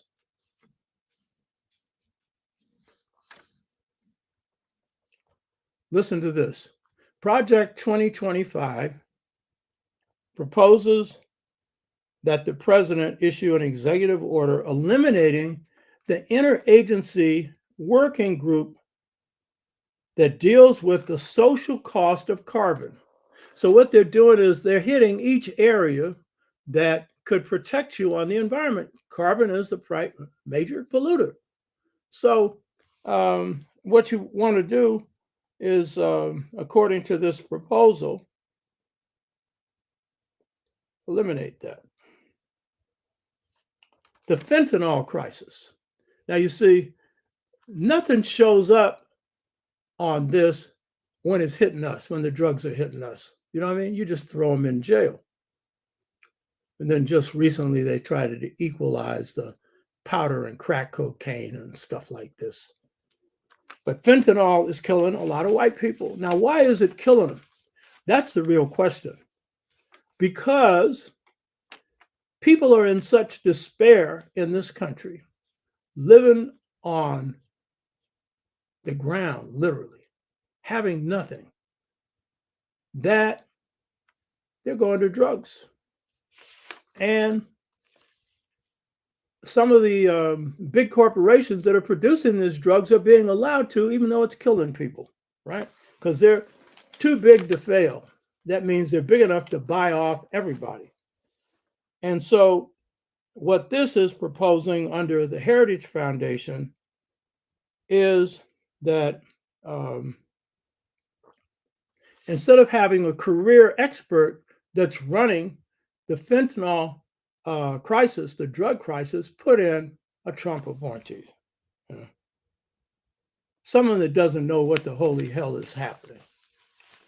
Now, do you think white people know this? No, they don't know it. You know what I mean? Huh? I mean, if you're dealing with drugs, you need somebody who knows something about drugs, Under gender policy, he wants to eliminate the this agency wants to eliminate Executive Order 14020, designed to eliminate support for abortion. Of course, they want to erase anything that's got to do with abortion. Now, in going after the career civil service, this is extremely serious.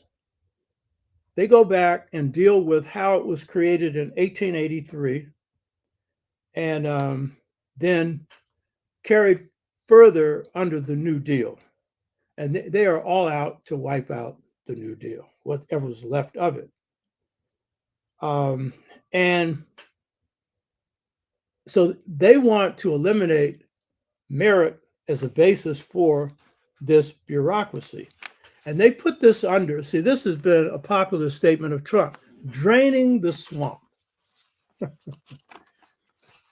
That's like going into a hospital and taking the medicine out. You'd call that draining the swamp? You know what I mean? Huh? So the Heritage Foundation proposes that, so that's that, going after public sector employees. They also propose, now they raise this as a question, but you should know what this means, whether public sector unions are appropriate, meaning they plan to wipe out public sector unions so that the people that Trump appoints that heads up different agencies of the federal government won't be paid anything. I know they're going to feel real good about that. They've already done in private sector unions. 10, 12% of the jobs people have in this country now are unionized, almost nothing. So they want to go after the public sector as well. You know, they actually get retirement benefits and stuff. When you eliminate the civil service, those are all gone, you know. According to the Heritage Foundation, they say, I'm going to quote them, there is a bipartisan consensus in the mid-20th century that holds that unions are not compatible with the Constitution. Did you hear this? With the Constitution. Yeah, of course, there was no mention of unions in the Constitution, just like there was no mention of political parties because they didn't have either one. But you're going to say it's going against the Constitution? Well, it's your reading. If you got this Supreme Court and they get a chance to rule on it, they might. Look at how they've been ruling on everything else. But what makes a higher income, which still isn't enough, unconstitutional? Maybe we should say that executive pay options that are way above that of workers, that's unconstitutional. Anybody going to say that? There'd at least be a reason for saying that, but the Constitution didn't mention this. Now, under the Department of Education,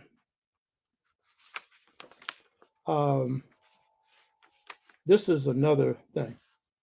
They propose to eliminate Head Start. You know that? One of my friends, former friends at least, former chair of the Black United Front in Portland, Oregon, Ron Herndon, who put together, that is, the pressure through a 85% effective school boycott, the pressure that led to the creation of the African American baseline essays under the leadership of Dr. Asa Hilliard and John Henry Clark and other scholars laid it out. And that led to an Afrocentric educational renaissance in the 80s and 90s. Ron Herndon was also head of Head Start. Head Start is one of the few programs that federal government has put out on education that has benefited young people. But the Heritage Foundation creates this myth that most of the students in Head Start have been sexually abused and stuff. Where's the data for this? So this is a major thing that they want to do, but they want to eliminate the Department of Education. How dumb can you get? The problem with the Department of Education is it puts very little money into education. Most of the money in education, as you all know, comes from your tax dollars on property taxes. And since blacks own less property and it's worth less money is going to go into public schools where blacks are, when in fact, your property taxes should not be used to fund education. The federal government should fund it. But since the military industrial complex is getting all the money, then the hell with it. How are you going to maintain any power in this country and you haven't got an educated group of people? And most of the schools are run down in black communities and brown communities and a lot of white communities. Now, some aren't, particularly for the rich, because their tax dollars, it's enough to sustain public schools. Some of them in rich areas look like universities,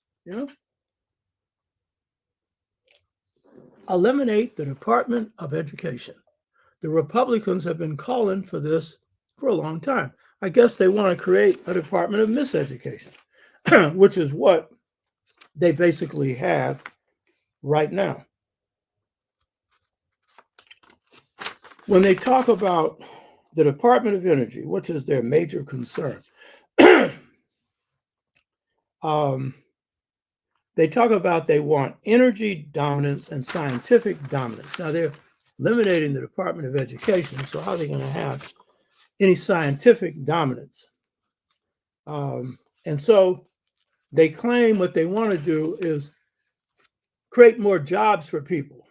What this whole section is about is protecting the fossil fuel industry, the oil industry. That's what they want to do more than anything else. Gloria Briscoe says, don't forget Trump's executive order was to get rid of low-income housing loans. That's a good point. Yeah, a very good point.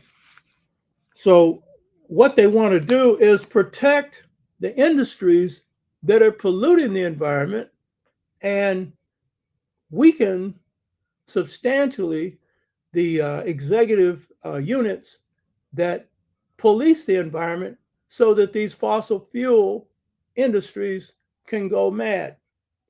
And this is basically the sum of these proposals. So they have created a false energy crisis. They said America's in an energy crisis. America's right now self-sufficient in oil because they have gone into digging deep into the ground, fracking, which is really no good. But they have created this false energy crisis to justify giving the oil and gas companies unlimited power. But if they continue to do that, you're not going to be able to live on this planet. They don't care about that.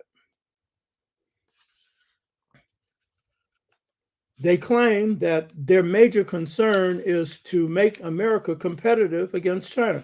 Well, if you're going to be competitive against China, then what you need to do is start producing on a massive scale electric cars, solar energy, wind energy. That needs to be where your investment is. And that will produce a lot of jobs. Why isn't it there? Because the people who are paying the Heritage Foundation, the oil and gas industry, they don't want it there. So the real objection of the Heritage Foundation and their right-wing allies is Biden's energy and environmental program. And as they say, his program of putting government money into the environment. And they object to the effort to end fossil fuels. So this is, they have a series of things for Trump to sign immediately to end every program that Biden has set up in this area, the most ambitious on the environment and on infrastructure investments that would lead to jobs. And they want to repeal that, the infrastructure investment, and they want to repeal the Inflation Reduction Act, Now, they beat Biden up all over the Republican convention for inflation, but they don't want it regulated, you know what I mean, in any kind of way. So they're against any subsidies for renewable energy, that will do it in a way that doesn't pollute the environment, Heritage writes that they're uneasy about the way the government is going. And what they want is private sector energy innovation, which means attack the environment as much as you can, make as much profit as you can. So they say you must stop the war on oil and natural gas, so this place can be unlivable. According to Heritage,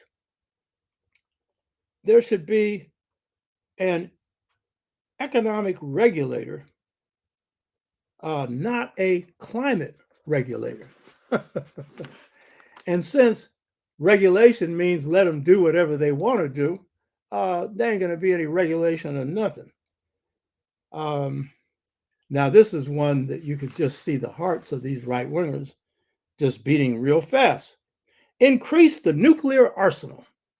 Oh, let's put us in a position where we can blow more of the planet up, when in fact, nuclear weapons, for anyone that's serious and got any brains, it means that you're creating something that you shouldn't use. Now, they used it in Hiroshima and Nagasaki, and they're capable of using it again. But the fact of the matter is, if you do, that's death and destruction, that's what they call it. MAD is for mutually assured destruction. That's what that policy is. So they want to develop new nuclear warheads. They want to develop plutonium pits where you can put plutonium in. What good's it putting plutonium in pits? They can take thousands of years before they lose their potency. Enlarge the Navy by building new nuclear reactors. Yeah, and nuclear reactors, when they go off like they did in Japan, poison the water and everything else. Briscoe, are you referring to the rainforest and the Amazon as well? Yeah, they want to destroy that. Health and Human Services. Now, what the right wing likes to do is make everything cultural, so they want to make it look like they are defending families, so they want to restore two-parent families, and they want the man, because white men particularly are being done in by deindustrialization and other policies, which they don't admit to be the cause. So what do they do with the status of two-parent households, which among whites is 50%? It used to be 75%. They blame Biden for weakening of the families. Really, he's only been in 4 years now. The family's been weakened for a long time. When good-paying jobs left the country, they weakened Black families first, and then white families following. And so you're not going to deal with the cause. You're going to deal with pointing the finger at your opposition.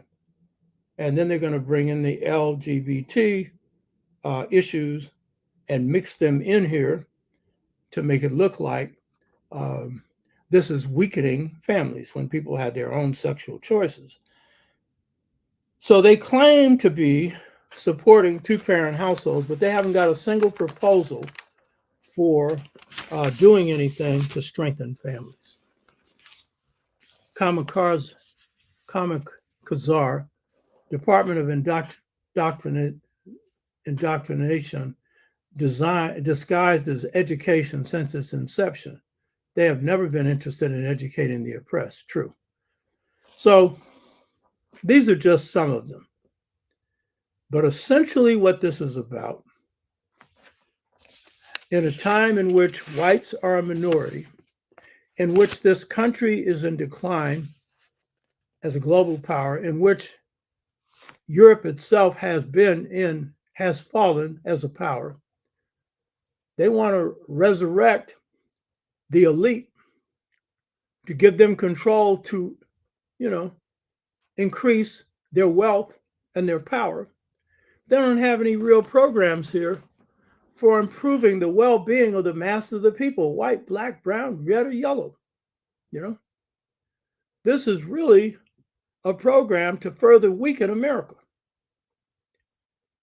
and at the expense of the poor, of the working class.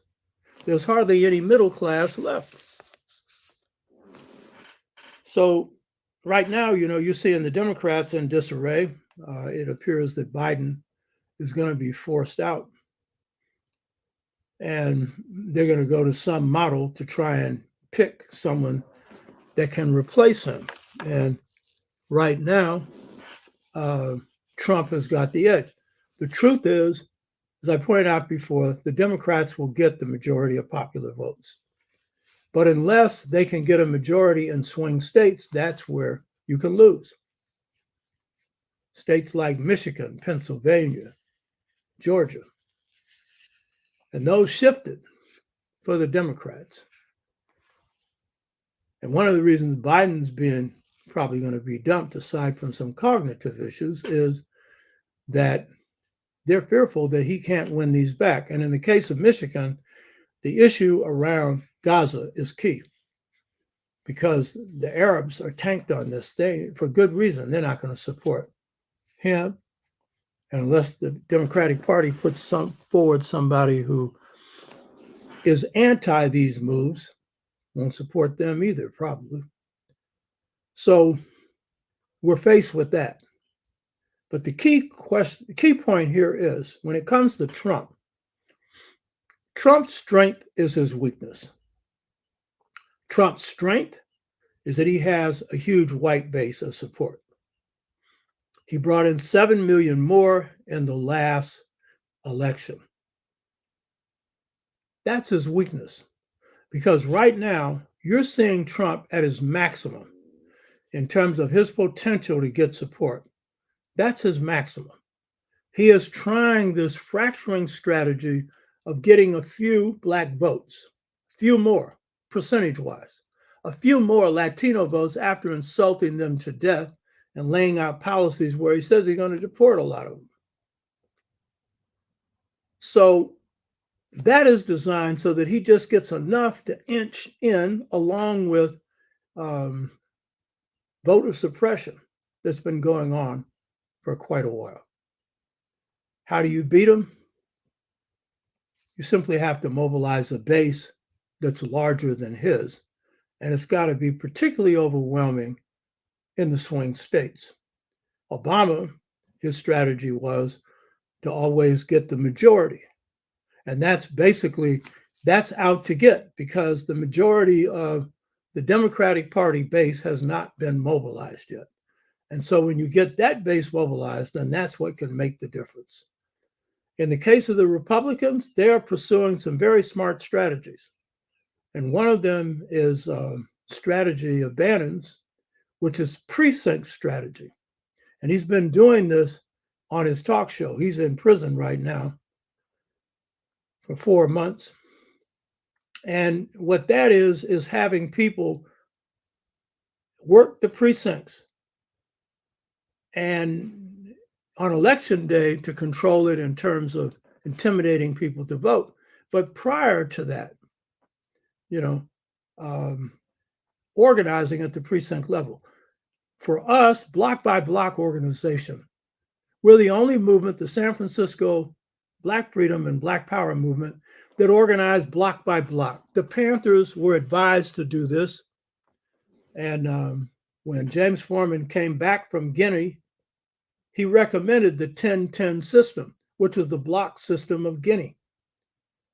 Until you organize people at the mass level, you don't really have organization. Because when you have a group, they can identify your group and knock it off. But when you have it spread among the people, it's a whole nother story. We did that. 45,000 Black folks organized block by block. We're the only organization in the country that did it. And that's what we need now, not just for this election. but generally for community organizing, not just around precincts, but around neighborhoods so that people run them, not a party. This is not for the Democrats. This is for the organizations that we build. But essentially, if you want to knock out 2025, you better knock Trump out of the ballot box, meaning you better beat him. Because if he comes in, then what you're going to see is more of that.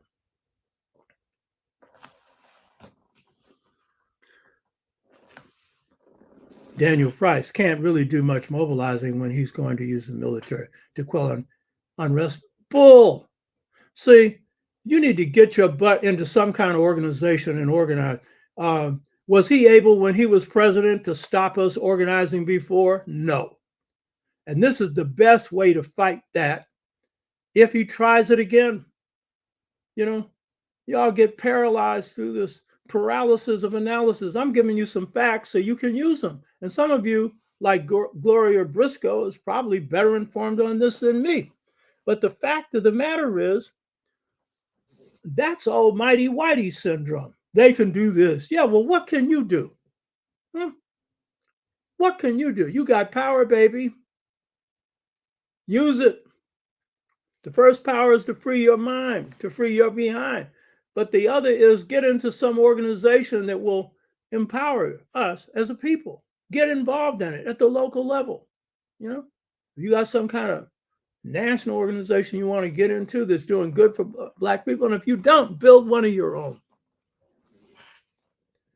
So I hope you got something out of this. Project 2025 is like Custer's last stand.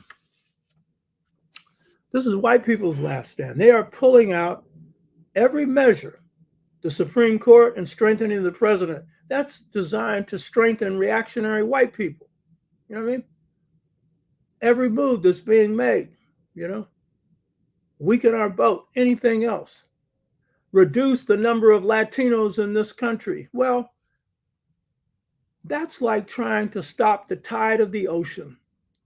Because in less than 15 years, a majority in this country is going to be Black, brown, red, and yellow. And the question is what you do about it. But if you have a plantation mentality that you can do nothing, you will sit on your behind and get run over. But if you have a mentality that you can empower yourself and your people through organizing, through using your strategic power. Malcolm reached this conclusion. We set the example, and we had already concluded this. He said, and I'm going to quote him from the last message, he used to think that the strongest revolution was in Africa, but he had come to realize that it was the African on the inside of the house, talking about the Africans in the Caribbean, inside of Europe, Britain, and France, some of them here, but the African inside the United States. He said he had come to conclude that those on the inside of the house were the most powerful ones because they were in the strategic position they could upset the furniture. We had already concluded that because our movements had created the chain reactions that Malcolm realized we were creating. San Francisco Freedom Movement. We created the chain reaction that got students from UC Berkeley to launch a free speech movement after we got them arrested for a year. San Francisco State go back and created an experimental college. The Black Panther Party, by organizing in the Black Panther Party, they inspire the Latinos to organize the Brown Berets. They encourage the Puerto Ricans to organize. And they inspire AIM, the American Indian Movement. That's your power. But if you don't understand it, you be talking about, oh, mighty whitey can do this and do that. And remember this. What percentage of the military is made up of Blacks and people of color? And how reliable is a military going to be when it starts turning its military on the people who are under arms? That's why the Joint Chiefs, under the head of the Joint Chiefs, under Trump, had to issue an apology to former Joint Chiefs for going out and supporting Trump, being present when Trump was doing some symbolic stuff when Black Lives Matter was demonstrating. because they feared this would create a split in the military ranks. You know what power is, baby? You're in the strategic position to wield a whole lot. Gloria Briscoe ran down some of the things that Biden did because of us and of other progressive forces. I'm running down some stuff that we've historically done. We're one of the few groups in the world that when we move, we don't just move other folks, we move the world. We create chain reactions in the world. That's your power. So you think you have none? You got the culture of popular choice, and culture drives liberation movements. That's what they're an expression of. So it's a question of whether you use the best of it. And right now, it's a question of whether you're going to help put Trump in the White House by either not doing enough or not voting or whatever you do. And by the way, I'm not an electoral politics person. I'm not into any party.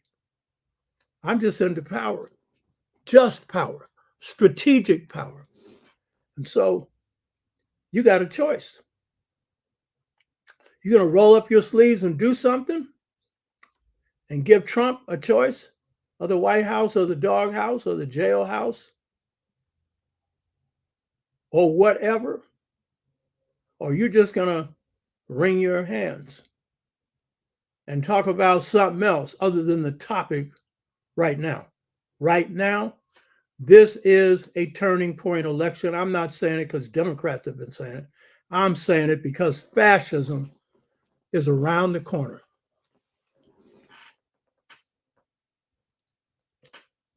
And don't forget how Hitler got in. He got elected. And then what he did is he clamped down. And some of these corporations that thought they could control him, he was in control of them. That's a big mistake.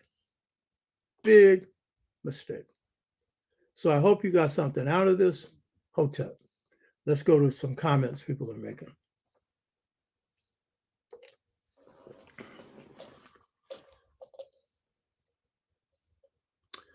Reparations, talking about going on strike for 3 days to get reparations. Fine, but you better address this right now. Because you're not getting reparations on a 3-day strike. You're not going to have one. And only the powerful get reparations.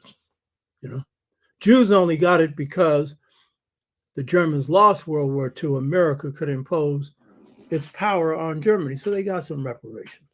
You know what I mean? And even if you get reparations, that's not freedom. Money is not the path to freedom, baby.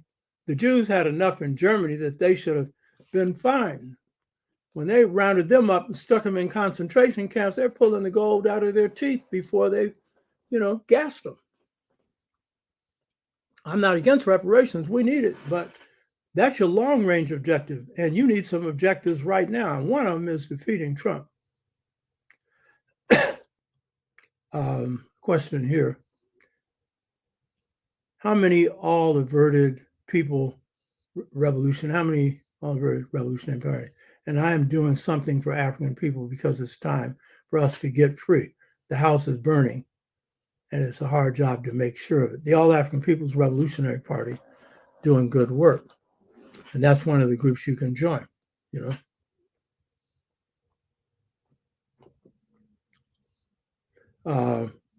Kamazar, he's recommending something written by G.T. Goddard, Underground History of Education of America. Yeah, read that. I hope people will address what I've just laid out and not go off on some other issue. Deal with this.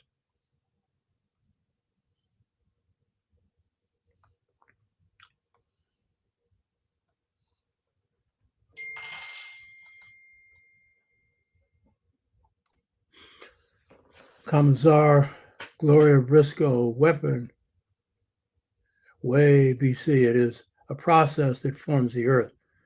One time, all the land masses were connected as one. Humans are the newest life forms in the neighborhood.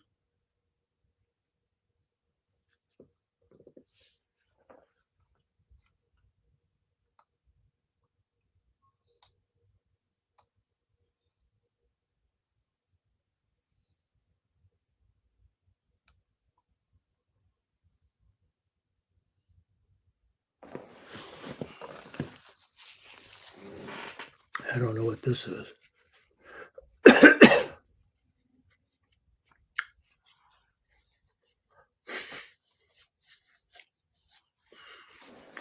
Okay. Leon Phillips, most of us won't vote after these Project 2025 suggestions are implemented. We won't have to worry about voting anymore. Well, yeah, the majority of people, this country is set up to discourage people not to vote, so that the few can just run everything.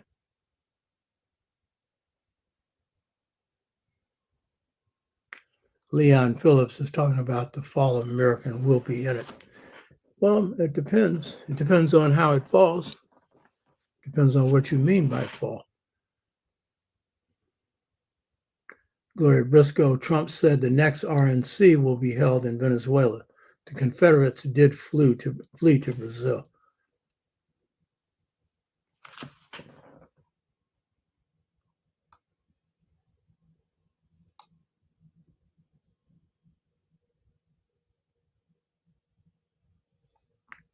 Yeah, Commissar is making the point that the priorities in this country is not education. That's true. The media, everything else, and the schools are designed for miseducation. So that's a question of what we do about it. Taking over the schools. I did a show last week, a repeat on the most successful model for taking control of public schools done in Kansas City over 20 years. Hardly nobody watched it. Now, it was the second time I put it on. That was a part of an African-centered educational movement that I led. I had a world Afrocentric educational plan in the 80s and 90s, and it included organizing rites of passage, study groups, independent Black schools, Saturday schools, and taking over public schools. And the project that you saw in Kansas City was one of a number that we had run on the public schools. It was the most successful.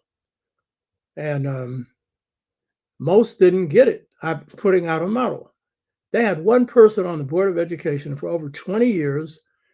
They were in charge of that part of the school budget that educated those kids, had their own campus, their own teachers who trained them. Asa Hilliard, Wade Nobles,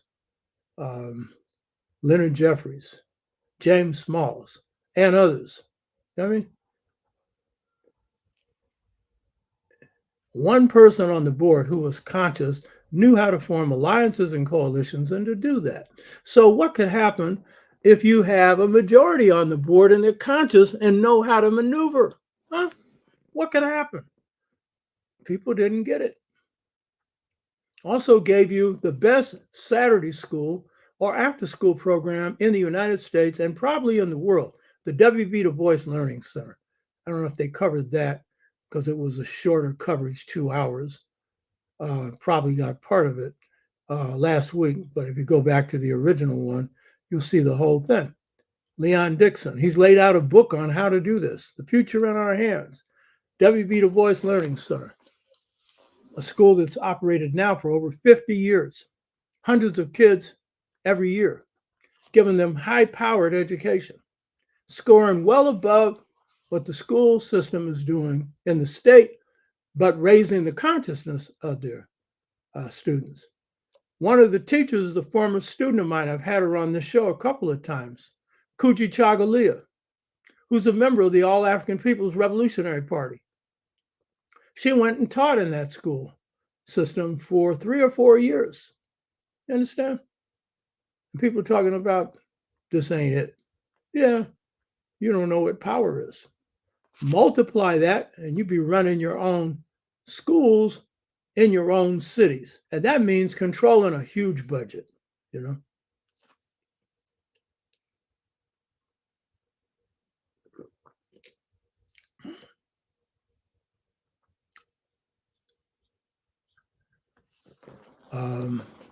Daniel Price, the popular vote mattering is an illusion to make Americans think they have freedom of choice.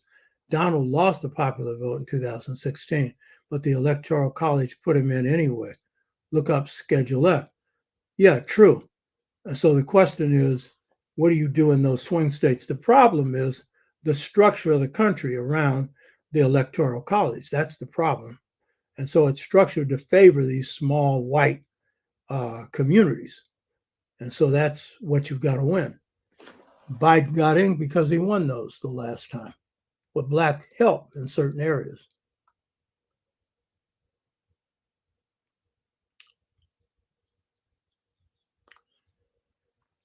Commissar, I hope you don't draw the conclusion, therefore it's a bright thing to eliminate the Department of Education. No, it would be a bright thing to cut the budget for the Defense Department down to next to nothing and put it into low-income housing, put it into education, come up with a program for financing education publicly out of the federal budget. That's what it's supposed to be for, you know?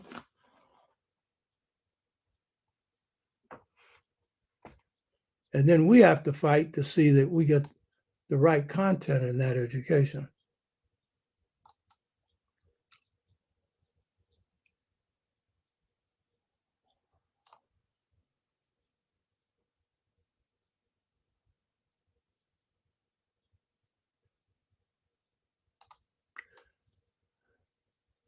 Ogawa asked, if I read, or any of us read, the Global Trends report for 2040.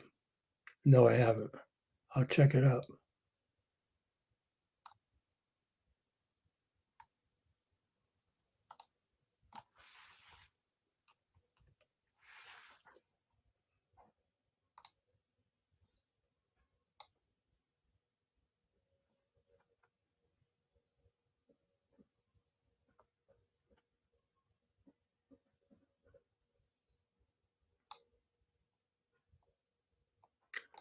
Reparation makes the point that Zuckerberg is supporting Trump. Yeah, good point. Shouldn't have your accounts on Facebook.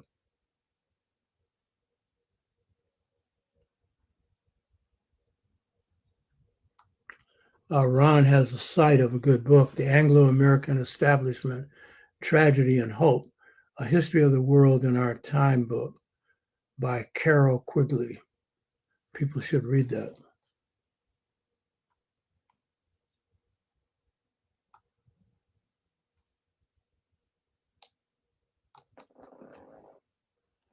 Oh, Lao Tzu's going to a wedding ceremony.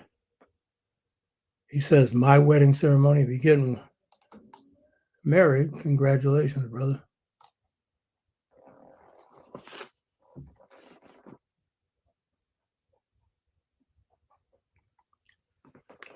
Lao Tzu, which is worse?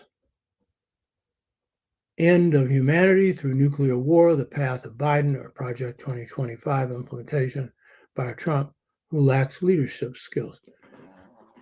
I think we need our own agenda. You have your own agenda. You're not responding to them, you know?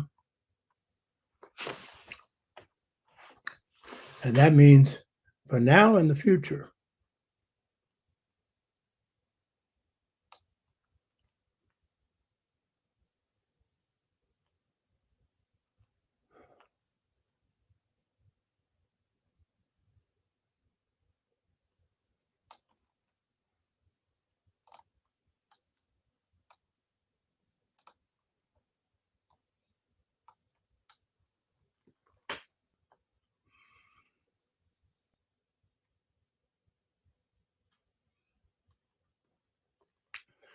Jamal Davis is calling for an independent party. Yeah, but if you do that, you're going to have to do block organizing. If you just create another organization that calls itself a party, then it's going to be a name only. You're going to have a real base for that. But yeah, depending on your objectives.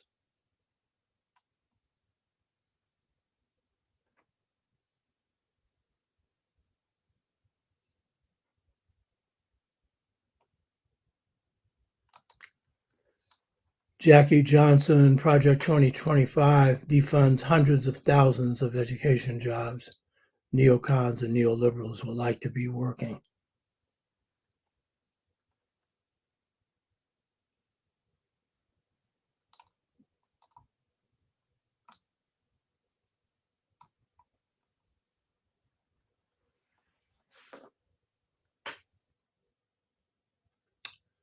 Commissar, does it matter which party is in office? You got to look at more than this old Tweedledee, Tweedledum argument. There are times where something serious is happening. And when that is the case, even though both parties may not be that different, when you're getting to a point where the agenda is verging on or is pushing you into fascism, then you just can't talk that old talk. You got to deal with what's happening right now, you know.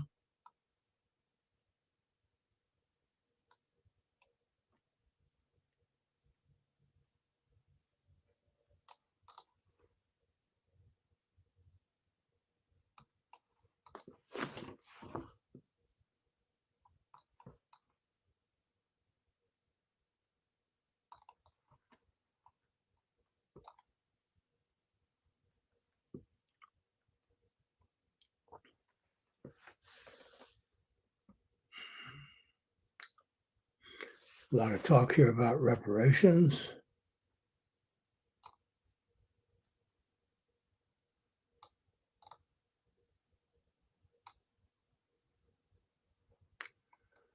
God was asking about demographics and explain how 2025 connects to the demographic change taking place in the U.S. over the next 20 years. Well, number one, Project 2025 is trying to reduce the number of people of color in this country. And so that's going to reduce the numbers of brown people and black people in the country. So that's a clear, direct way, and it's one of the hottest issues in the election. So, and the way the demographics are going is, you know, it's only a matter of time before whites will be outnumbered. So that's it. Generally, the overall policies of Project 2025 are policies that if people had a chance to vote on and knew what they exactly were, would probably vote down. So that is a way of imposing the view of very few that run the country on everybody, and especially on people of color. People of color are going to suffer the most in cutting off the environmental regulations that protect you from pollution and stuff, because we're living in the most polluted areas. And then like ending a program like Head Start especially benefits Black, brown students of color, but others as well. But that's also one program that, you know, kids lose. In this case, kids of color, though it's not just for them.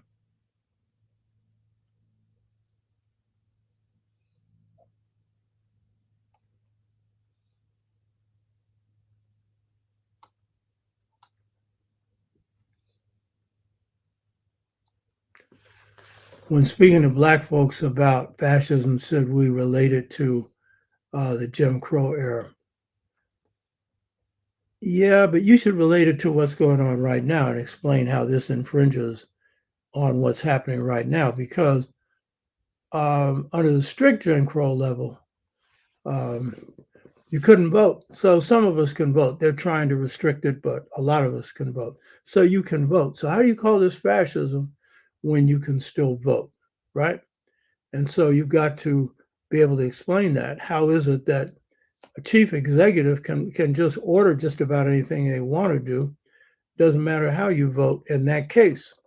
Supreme Court decision is suggesting that if he ordered your assassination, if it's within his executive duties, he could be free from any charges against you. And of course, we know this government has done that before. But if that's embedded in the principles of the government itself, well, then that's a whole different story.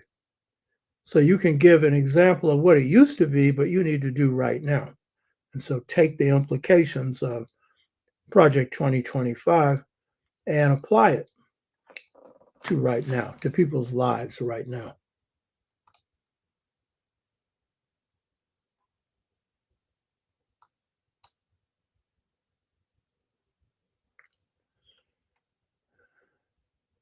Sabukwe AARP agrees fascism is around the corner and we need power. Yeah, to protect ourselves from it. You have power. You need to organize it. As Kwame Ture said, organize, organize, organize.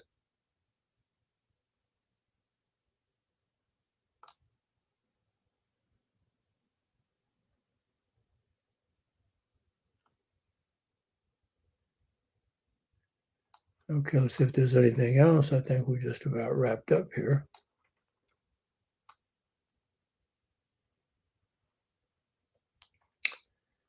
Gloria Briscoe. That's why I like having you come in on this. Trump's name appears more than 312 times in the project. Yeah, because it's written for him. You think they're going to write it if they thought that Biden or someone else is going to become president again?